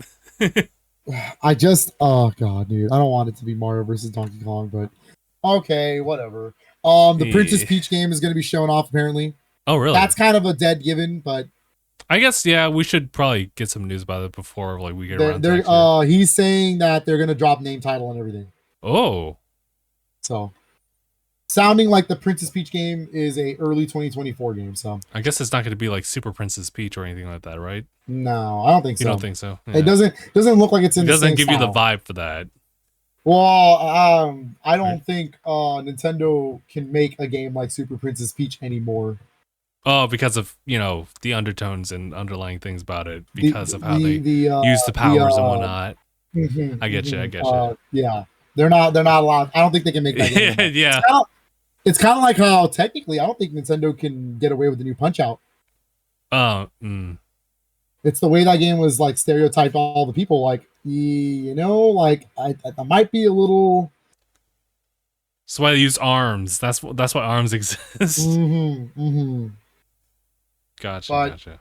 But yeah, Mario versus Donkey Kong, I guess, is going to be there at some point. I don't know how to feel about that one. He did say a remaster of a DS game and a remaster of a Wii game, and they are both in the same series. I don't know what that means. Huh? That's a process of elimination thing right there. Well, this was also what happened last week when he did it for the last direct. He said it was a Super Nintendo remake. Oh, yeah. But he was not specifying which one. So that's the possibilities are endless there. There are multiple games in the world that existed on both DS and Wii in the same franchise. That's someone really had the audacity to say Metroid Prime Hunters and Prime 2, and I was like, Prime 2 and 3 is believable. Prime Hunters, you're out of your damn mind. Oh no. Oh no. That'd be crazy to get Prime Hunters. And make sure it has the online multiplayer. Cowards. Oh my god. Make sure it has the online multiplayer, cowards. I'd play that on stream every day. Don't do that. I mean, that is kind of interesting, but yeah, it wouldn't be the one I'm looking forward to. I'm gonna do a double check on that on his tweets right now. Give me a minute. My god, I wasn't expecting to hear Prime Hunters be part of the conversation. People really want, Prime Hunters is a good game. It is good. Really it's fun. And it actually utilizes the hell out of that touchscreen, I'll tell you that. But I don't know. I guess I had to jump back into it with fresh new eyes because I played through the story. It was pretty straightforward. It was kind of weird because I had the frame story. Yeah, the mind frame of just like it being a Prime game, but it's also very short, almost kind of like arcadey in a way because of just like how like the other characters can move in versus mode and how it is all these different characters that they kind of function similar to the Samus. So, but yeah, I wouldn't expect like a remake. Although if they did, that'd be kind of cool. But not what I'm looking for. And honestly, that's all he's actually leaked. That's all. That's all the big things he's leaked so far. You gotta keep it real. This is why I kind of believe the leak a little bit. Not like 100%. Nothing is believable until proven. But he's got a good track record, and he's actually attacking other leakers, bro. Yeah, he's actually like other leakers are trying to say, "Oh yeah, this is gonna happen for sure," and he literally retweets them like today, and he was like, "If these don't happen, please delete your account." Damn, is what he tells them. Yeah, I was like, whoa. And then there's another Twitter page I follow. His name is he's based on Metroid Prime Hunters. His name is Silax, the leak hunter. And he apparently is a leaker, but in the sense that he tries to prove the ones that are false. And he's agreeing with Pyoro. So I'm like, okay. Whoa, not all heroes wear capes. Pyoro is apparently all over the news. It is kind of crazy. There's one bird from like WarioWare is all over the place now. There's one bird. There's one extra weird looking bird from Birds and Beans is all over the place. That's crazy. Toyota for Smash. That's all I gotta say. Ah, But that's other than the leaks. I will have if Nintendo does end up having a direct next week. You can bet that the day before we'll definitely figure out a predictions. yeah, a task, predictions thing. Yeah, that'd be fun. I'll probably try to get Brian on it. Mm. Try to get Brian on that one, see what he thinks. But yeah, I'll see if Anaya will finally do one because can't stand him. He won't. He's not even here to defend himself. What do you he's mean? Not even here. No, he's probably got us in the background. Yeah. He's like, the audacity. The audacity. Click, and he'll post something real quick. Like a say it. How dare he? But yeah, I do think it's gonna be an interesting week next week for sure. What do you think so far? What do you think about the three? You know, a DS and Wii remake, in the same franchise, a Mario versus Donkey Kong game, and a F-Zero game. I'm curious as to, well, actually, I'm here tempering my expectations for F-Zero because there is a very good chance that because it's an announcement, not a new game. If we're just following based on leaks, they can easily just like pivot over to NSO and like be just like the not GX. It was the Game Boy Advance one.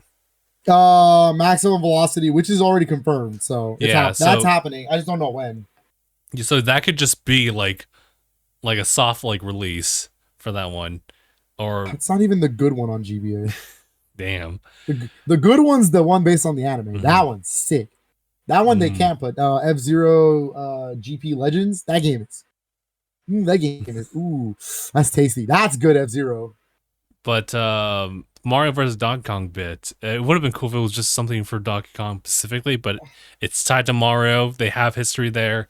That kind of sucks. Kind of an L. Not gonna lie. I need a Donkey Kong game. We haven't had a new Donkey Kong title since Tropical Freeze, and I love Tropical Freeze. Damn. That's my favorite Wii U game. And then the remake for, what was it? DS and Wii? It was a DS and Wii game. There are two, so it's according to him, it's two separate games from the same franchise getting remade. So now separate that games could mean okay. That could mean that could be a lot anything. Of things. That doesn't even mean Nintendo. That can mean anything. Because literally, first party like literally eats it up. First party eats it up, but that could legitimately mean so many things. What Spectrobes like? No, Nolan would be completely get the hell out of here with that Spectrobes comment. Nolan would be losing it if it was a Spectrobes remake. I'm just saying. Bro, Spectrum. Nolan would be. This all man over brought in that. Spectrums. I'm over here thinking like, well, no, actually no. I was gonna say like something from Zelda, but I was like, I mean, the only thing would be like Twilight Princess. I don't want any Zelda news. I don't want any Zelda news unless it's Twilight or Wind Waker. I'm sorry.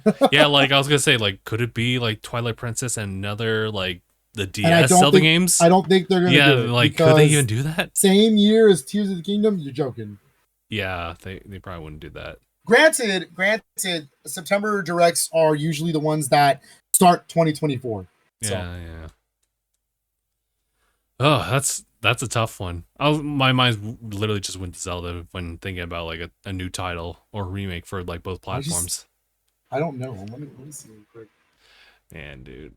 That's tough. New Super Mario Brothers. No! Not when Mario Wonder's happening. Come on. That'd be so dumb. That'd be kind of dumb, but I'm a sucker. I'd do it. Oh no. I'm such a sucker. I would do it. What if it's Pokemon games? Name me a Pokemon Wii game that deserves a remake. I want to know. Was it Poke Parks 2? Don't say Battle Revolution. That Battle Revolution would be kind of dope. But I was gonna say Poke Park 2. Hey yo, I forgot about Poke Park. And then Generation 5 could use a remake.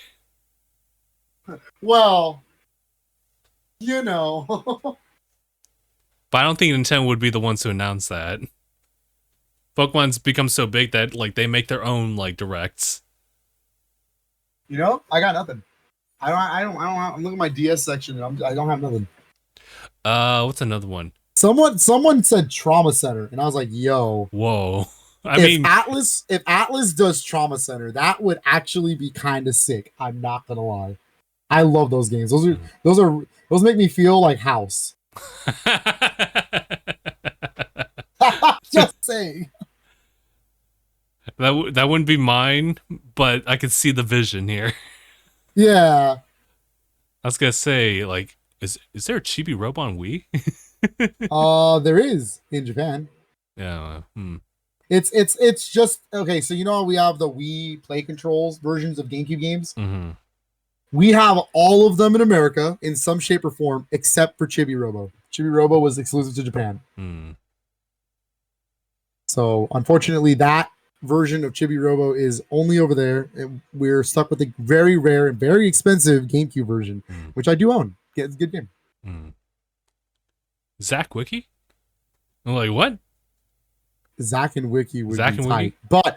but Zack and Wiki has never had a DS game. That's true. So that wouldn't fall within that would category. Disqualify it. Yeah. Yeah. All right. But man, Zack and Wiki's a hidden gem, bro. That game is so good.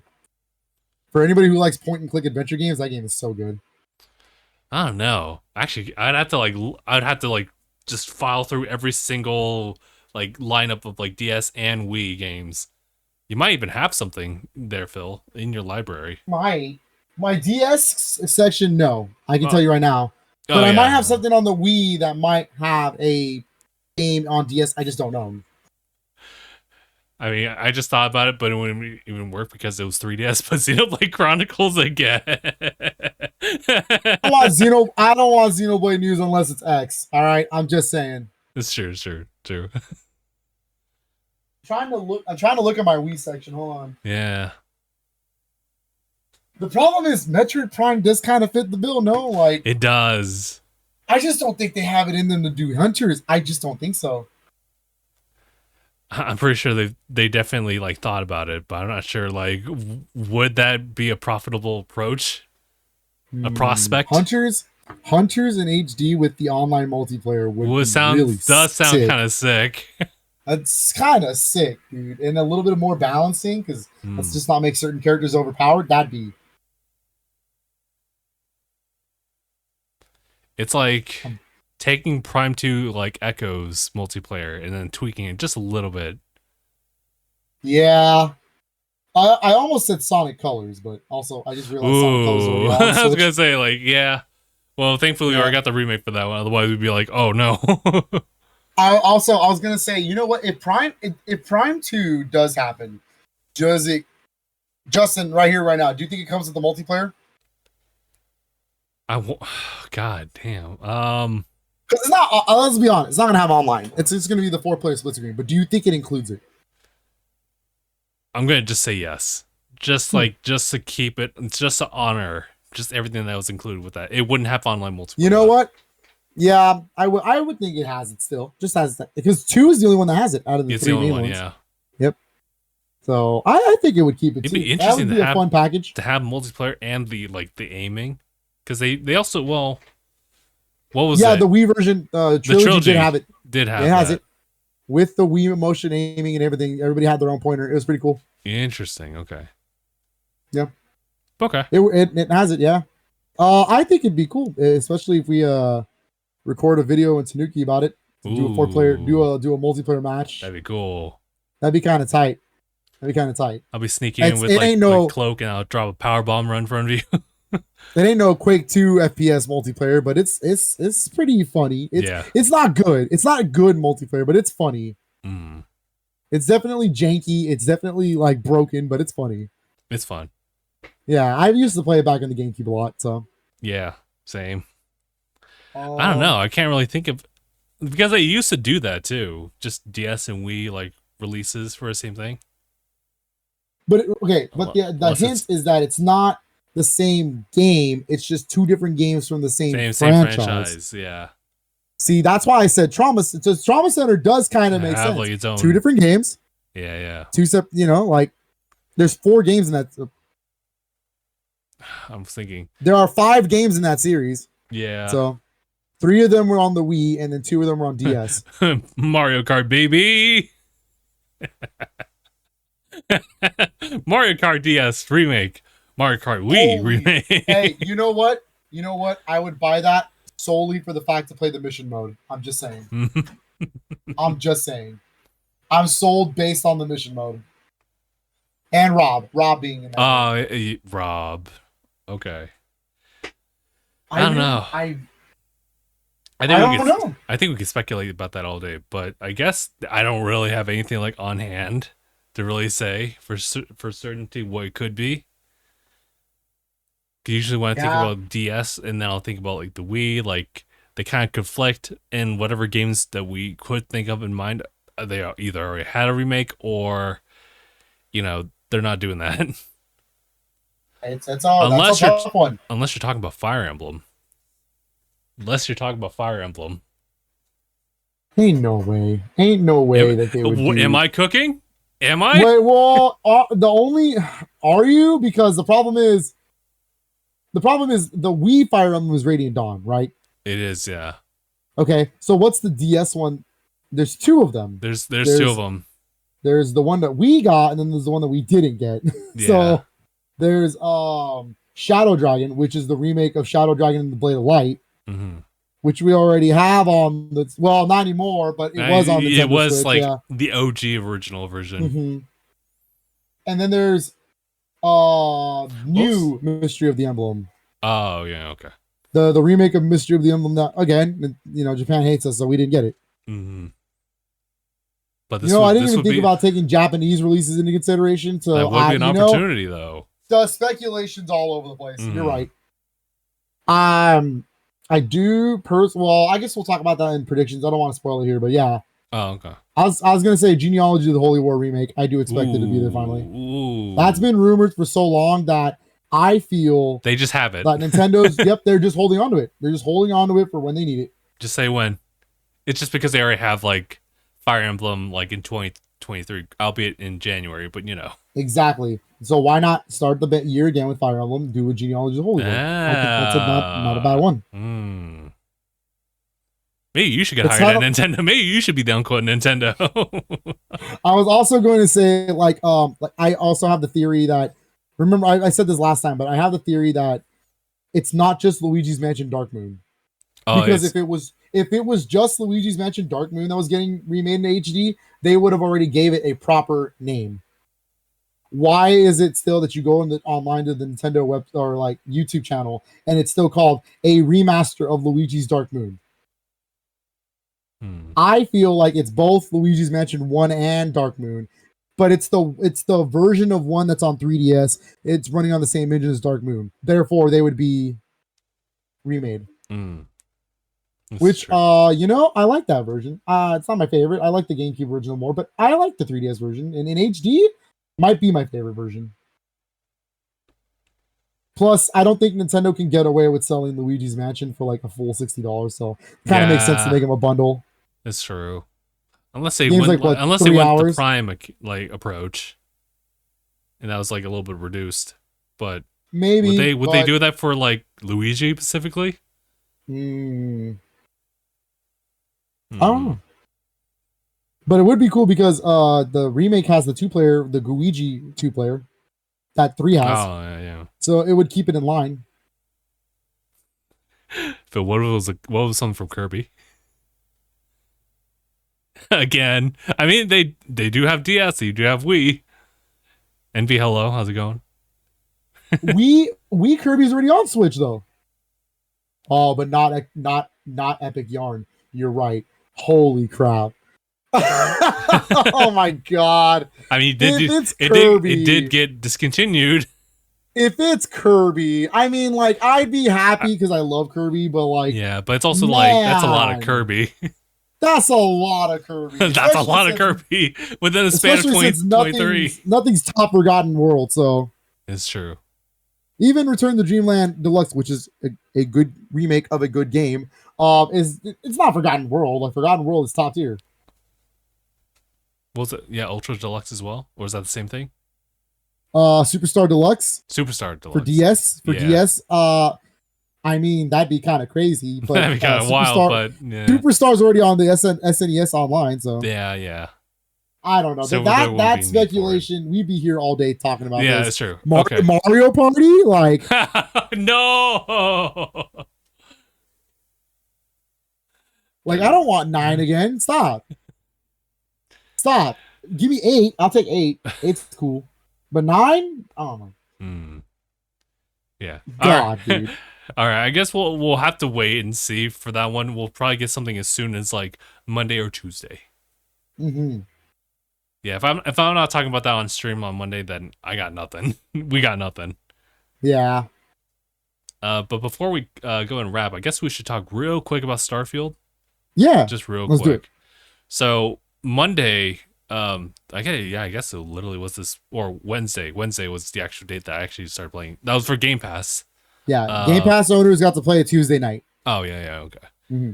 But I streamed it Wednesday and I played for like 3 hours and I pretty much got from start to just having what's her name join me, because like that's the 3 hour mark. That's when I got introduced with Constellation. Now I'm with them, on board with them, and now we're doing a first test run mission together. That's kind of where I'm at. Nice. That's about. I'm getting there. Like I think if I do my next mission, I'll be at Constellation, getting ready to do that. Mm-hmm. So I'm not far behind. But man, that game is kind of pretty, right? Like it's pretty damn cool. And the feeling when you step out of the ship for the first planet and you're like, whoa. Yeah. Honestly, they do a good job with the opening, where it's like it's just like inside the mining facility, just like in the caverns. And I just kind of look at the texture. I'm like, oh wow, that's actually really nice looking. I like the music. The music is really good in that game. Like I'm talking like when the strings hit and you're like, oh, I feel good. Like this feels like adventurous. I'm ready to go out and just, oh man. The theme of Starfield is also really good. Like I'm hearing it right now, actually. Do you have it on your Series X playing it right now? Oh no, I just hear it. Oh, oh man, it's so good. Yeah, it is really good. It's very interesting because like obviously it's a Western like RPG, and you can kind of like, after spending a little bit of time with JRPGs and hearing this one, you kind of hear the distinction between the two. Mm-hmm. Like I think I don't even have the proper terminologies to like describe it, but I think they both express like environmental setting like very well. I think yeah, the freedom of just doing anything you want essentially on the planet is really cool.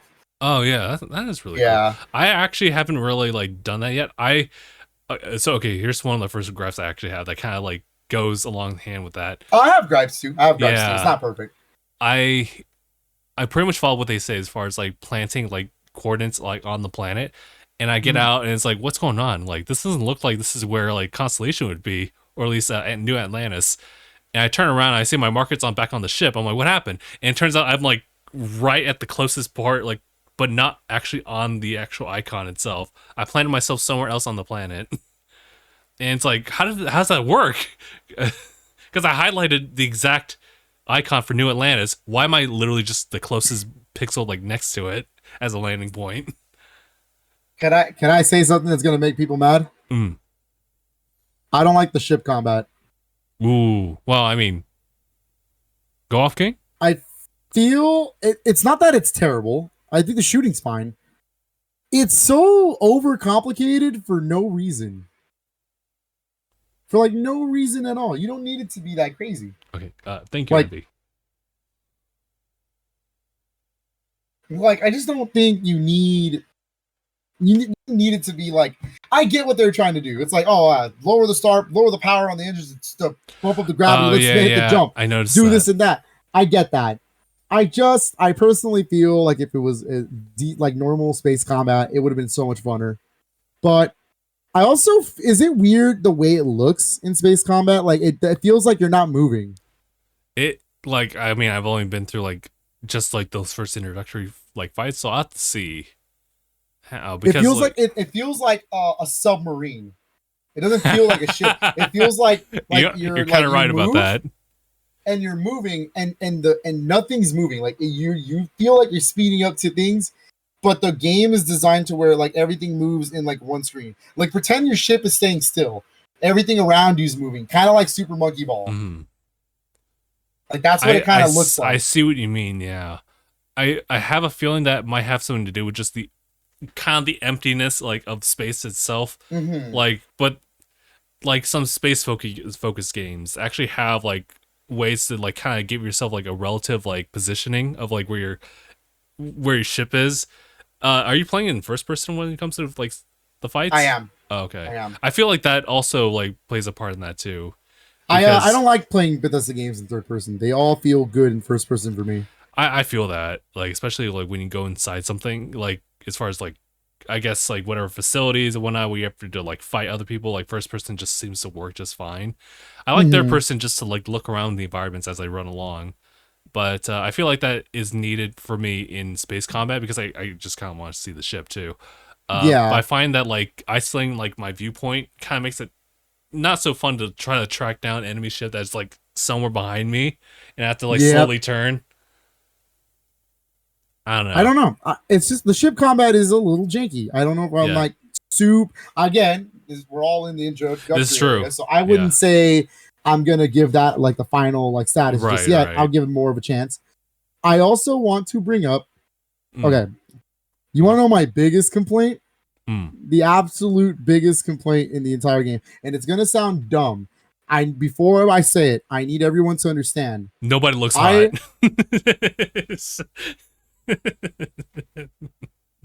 No. My biggest and this. Okay, I need everyone to understand. I love Bethesda games. Okay. Fallout 3 is really great.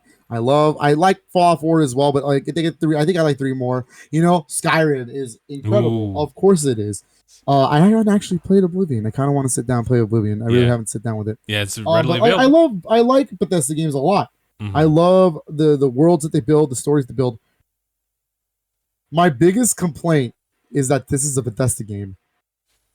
And by what I mean by that is I had to reacclimate myself and tell myself, oh, right, this is a Bethesda game. When I tried shooting a gun, I was like, man, the gunplay is kind of funky. And then I was like, right, because it's like Fallout, where it's not dead accurate. You have to be careful with how you shoot. It's not as snappy as like something like Doom. You know what I mean? Like, I think I kind of understand that regard. Again, this is all going to be from one single complaint. It's a Bethesda game. So if you're not a fan of Bethesda games and the way they play, you might not like Starfield because why is there no weapon wheel? Like, why do I have to open my inventory every single time to stop what I'm doing, to change my gun, to go back out and then start shooting again? Why? Why didn't you just give me like a quick, even if it's just two weapons? Wait. Phil, have you done the shortcut stuff? D-pad shortcut stuff. It's a favorite. Can you actually add things to that? Because I thought it was only items. It can be like specific weapons. So cool. So what I've done, and literally, thank goodness like Mark was there when I was like playing, because like first of all I didn't know where the weapons were. I was like, okay, I was like, oh god, they're putting me in the gunfight. Where? And he tells me to press start, look for inventory, and then favorite, and then like assign it to like a D-pad. And there's like three ends to each like input. So cool. Because again, it's a Bethesda game, so the menus are kind of cumbersome. Again, I'm used to this. I like Bethesda games. I love them a lot. That's why I know about these menus. I know about how it's gonna play.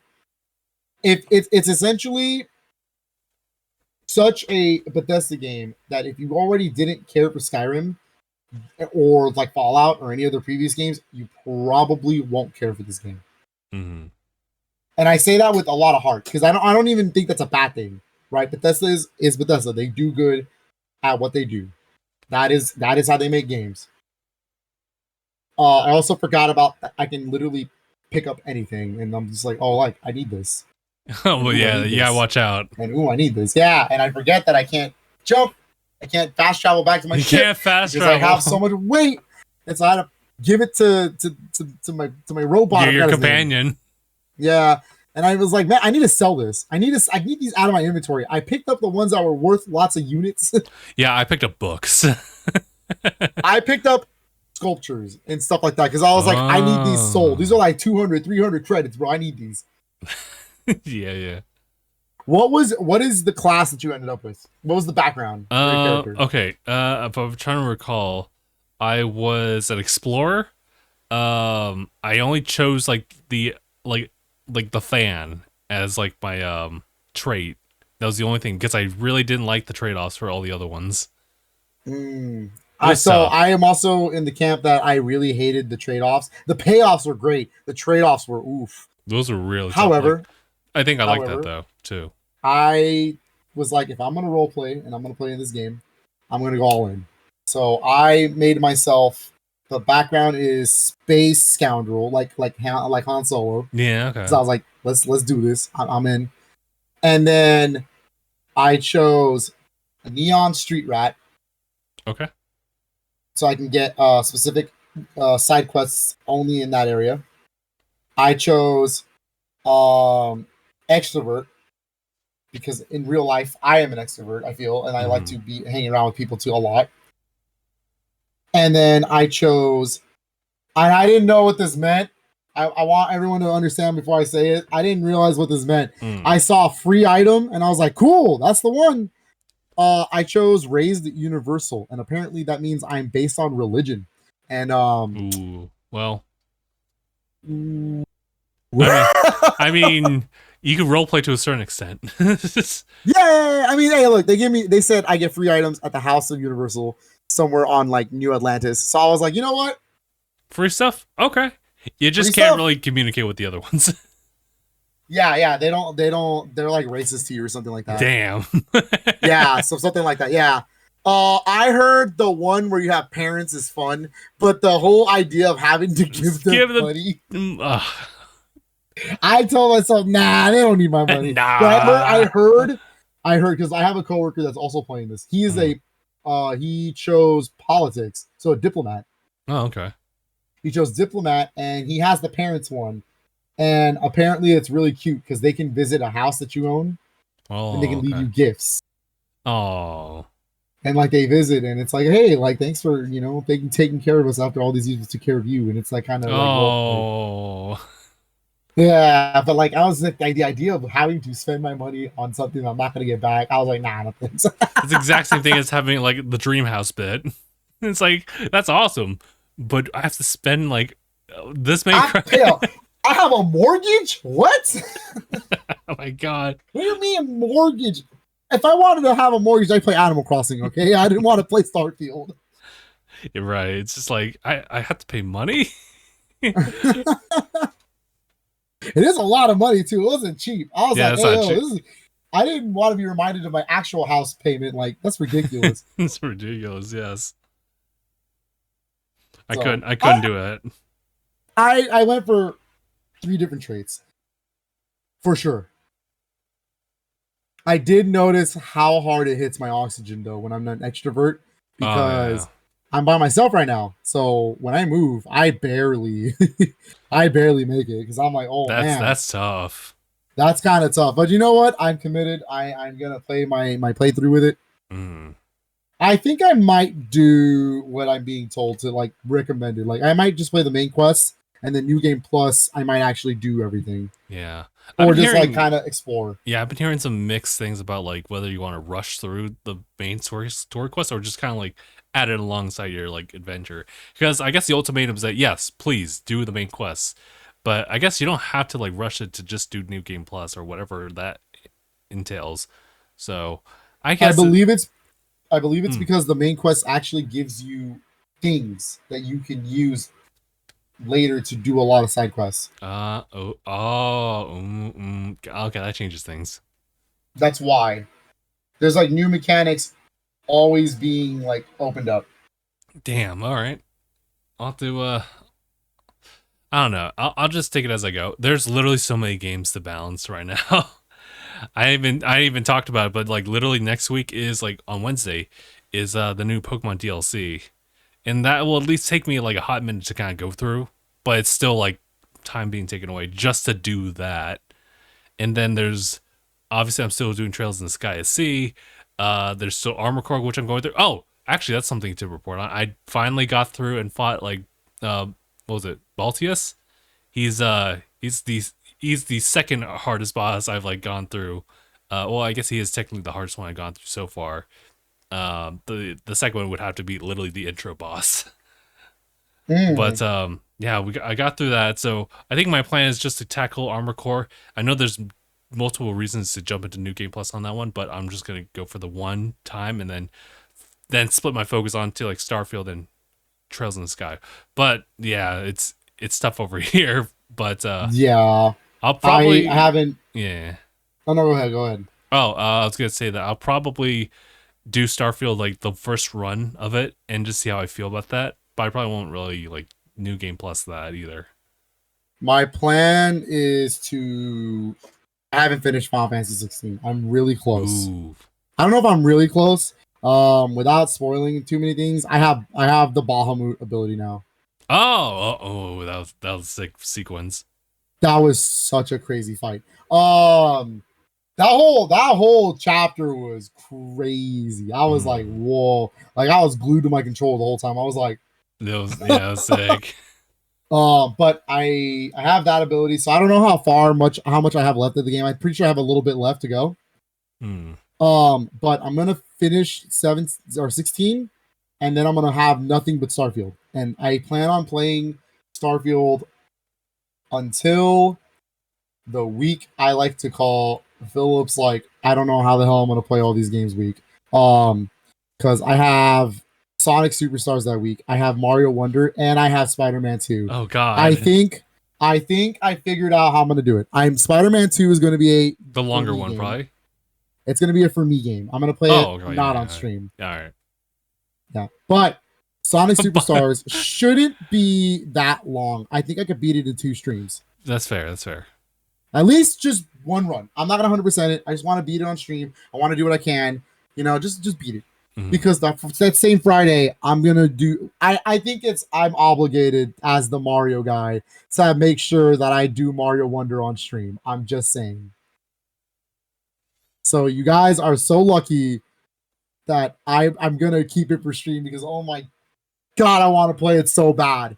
God. Oh Lord. But then I'm gonna play it through those, and that's probably gonna be my games I play all year. Oh no.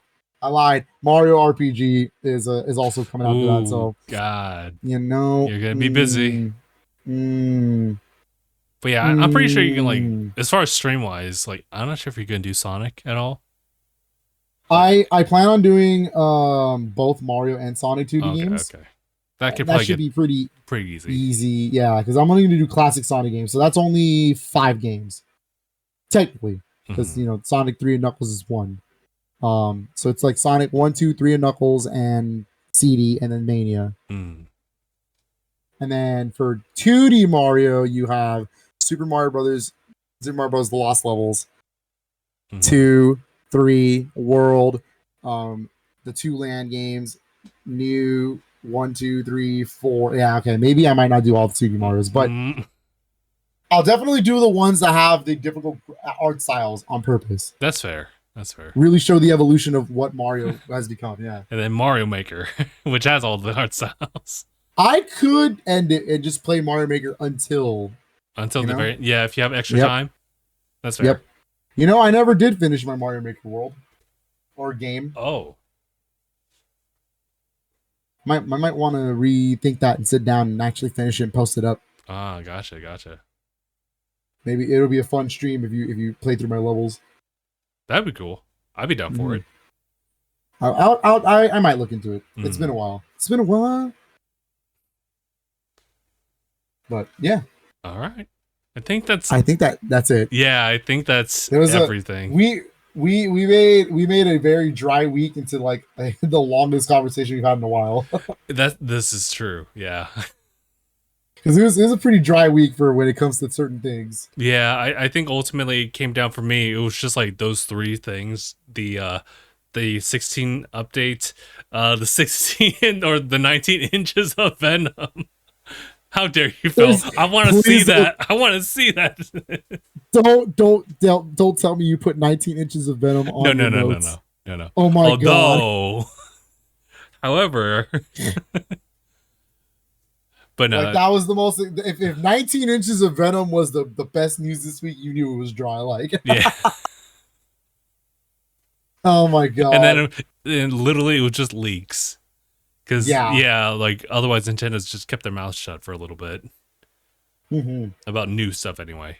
They have been like posting a couple other things, but or rather maybe I got that confused with other things. Yeah, it's whatever. But alrighty, guys, I think that's pretty much everything, and that also just Starfield first impressions. So it just came out for everybody now. Yeah, it's good. Recommend. Especially if you have Game Pass. That's not even a Game Pass game, and it's still a damn good game. Like, play it. Have you considered real quick? Have you considered playing it on your PC? See if it like even runs. You know, I do have Game Pass. I could try it. I'm gonna try that on my PC and also the ROG Ally just to see like. I just don't think my poor PC can handle that. Yeah, my PC isn't like a potato, but it definitely it's meant for streaming and like editing purposes, but it's not meant for like gaming. So yeah. I can run Quake. That's good enough, right? But alrighty, guys. I guess that's gonna be it for us, guys. Appreciate everyone for tuning in for this episode of DangIT Prodcast. It's been episode 472. My name is Justin, and I'm Philip. And thanks for watching. And everybody. That was 19 inches of Venom. Whoa! Thanks for watching. Don't look. I gotta go. I'm about to have to do something over here with Venom. And thanks for watching, everybody. Hashtag bye, everybody. Bye.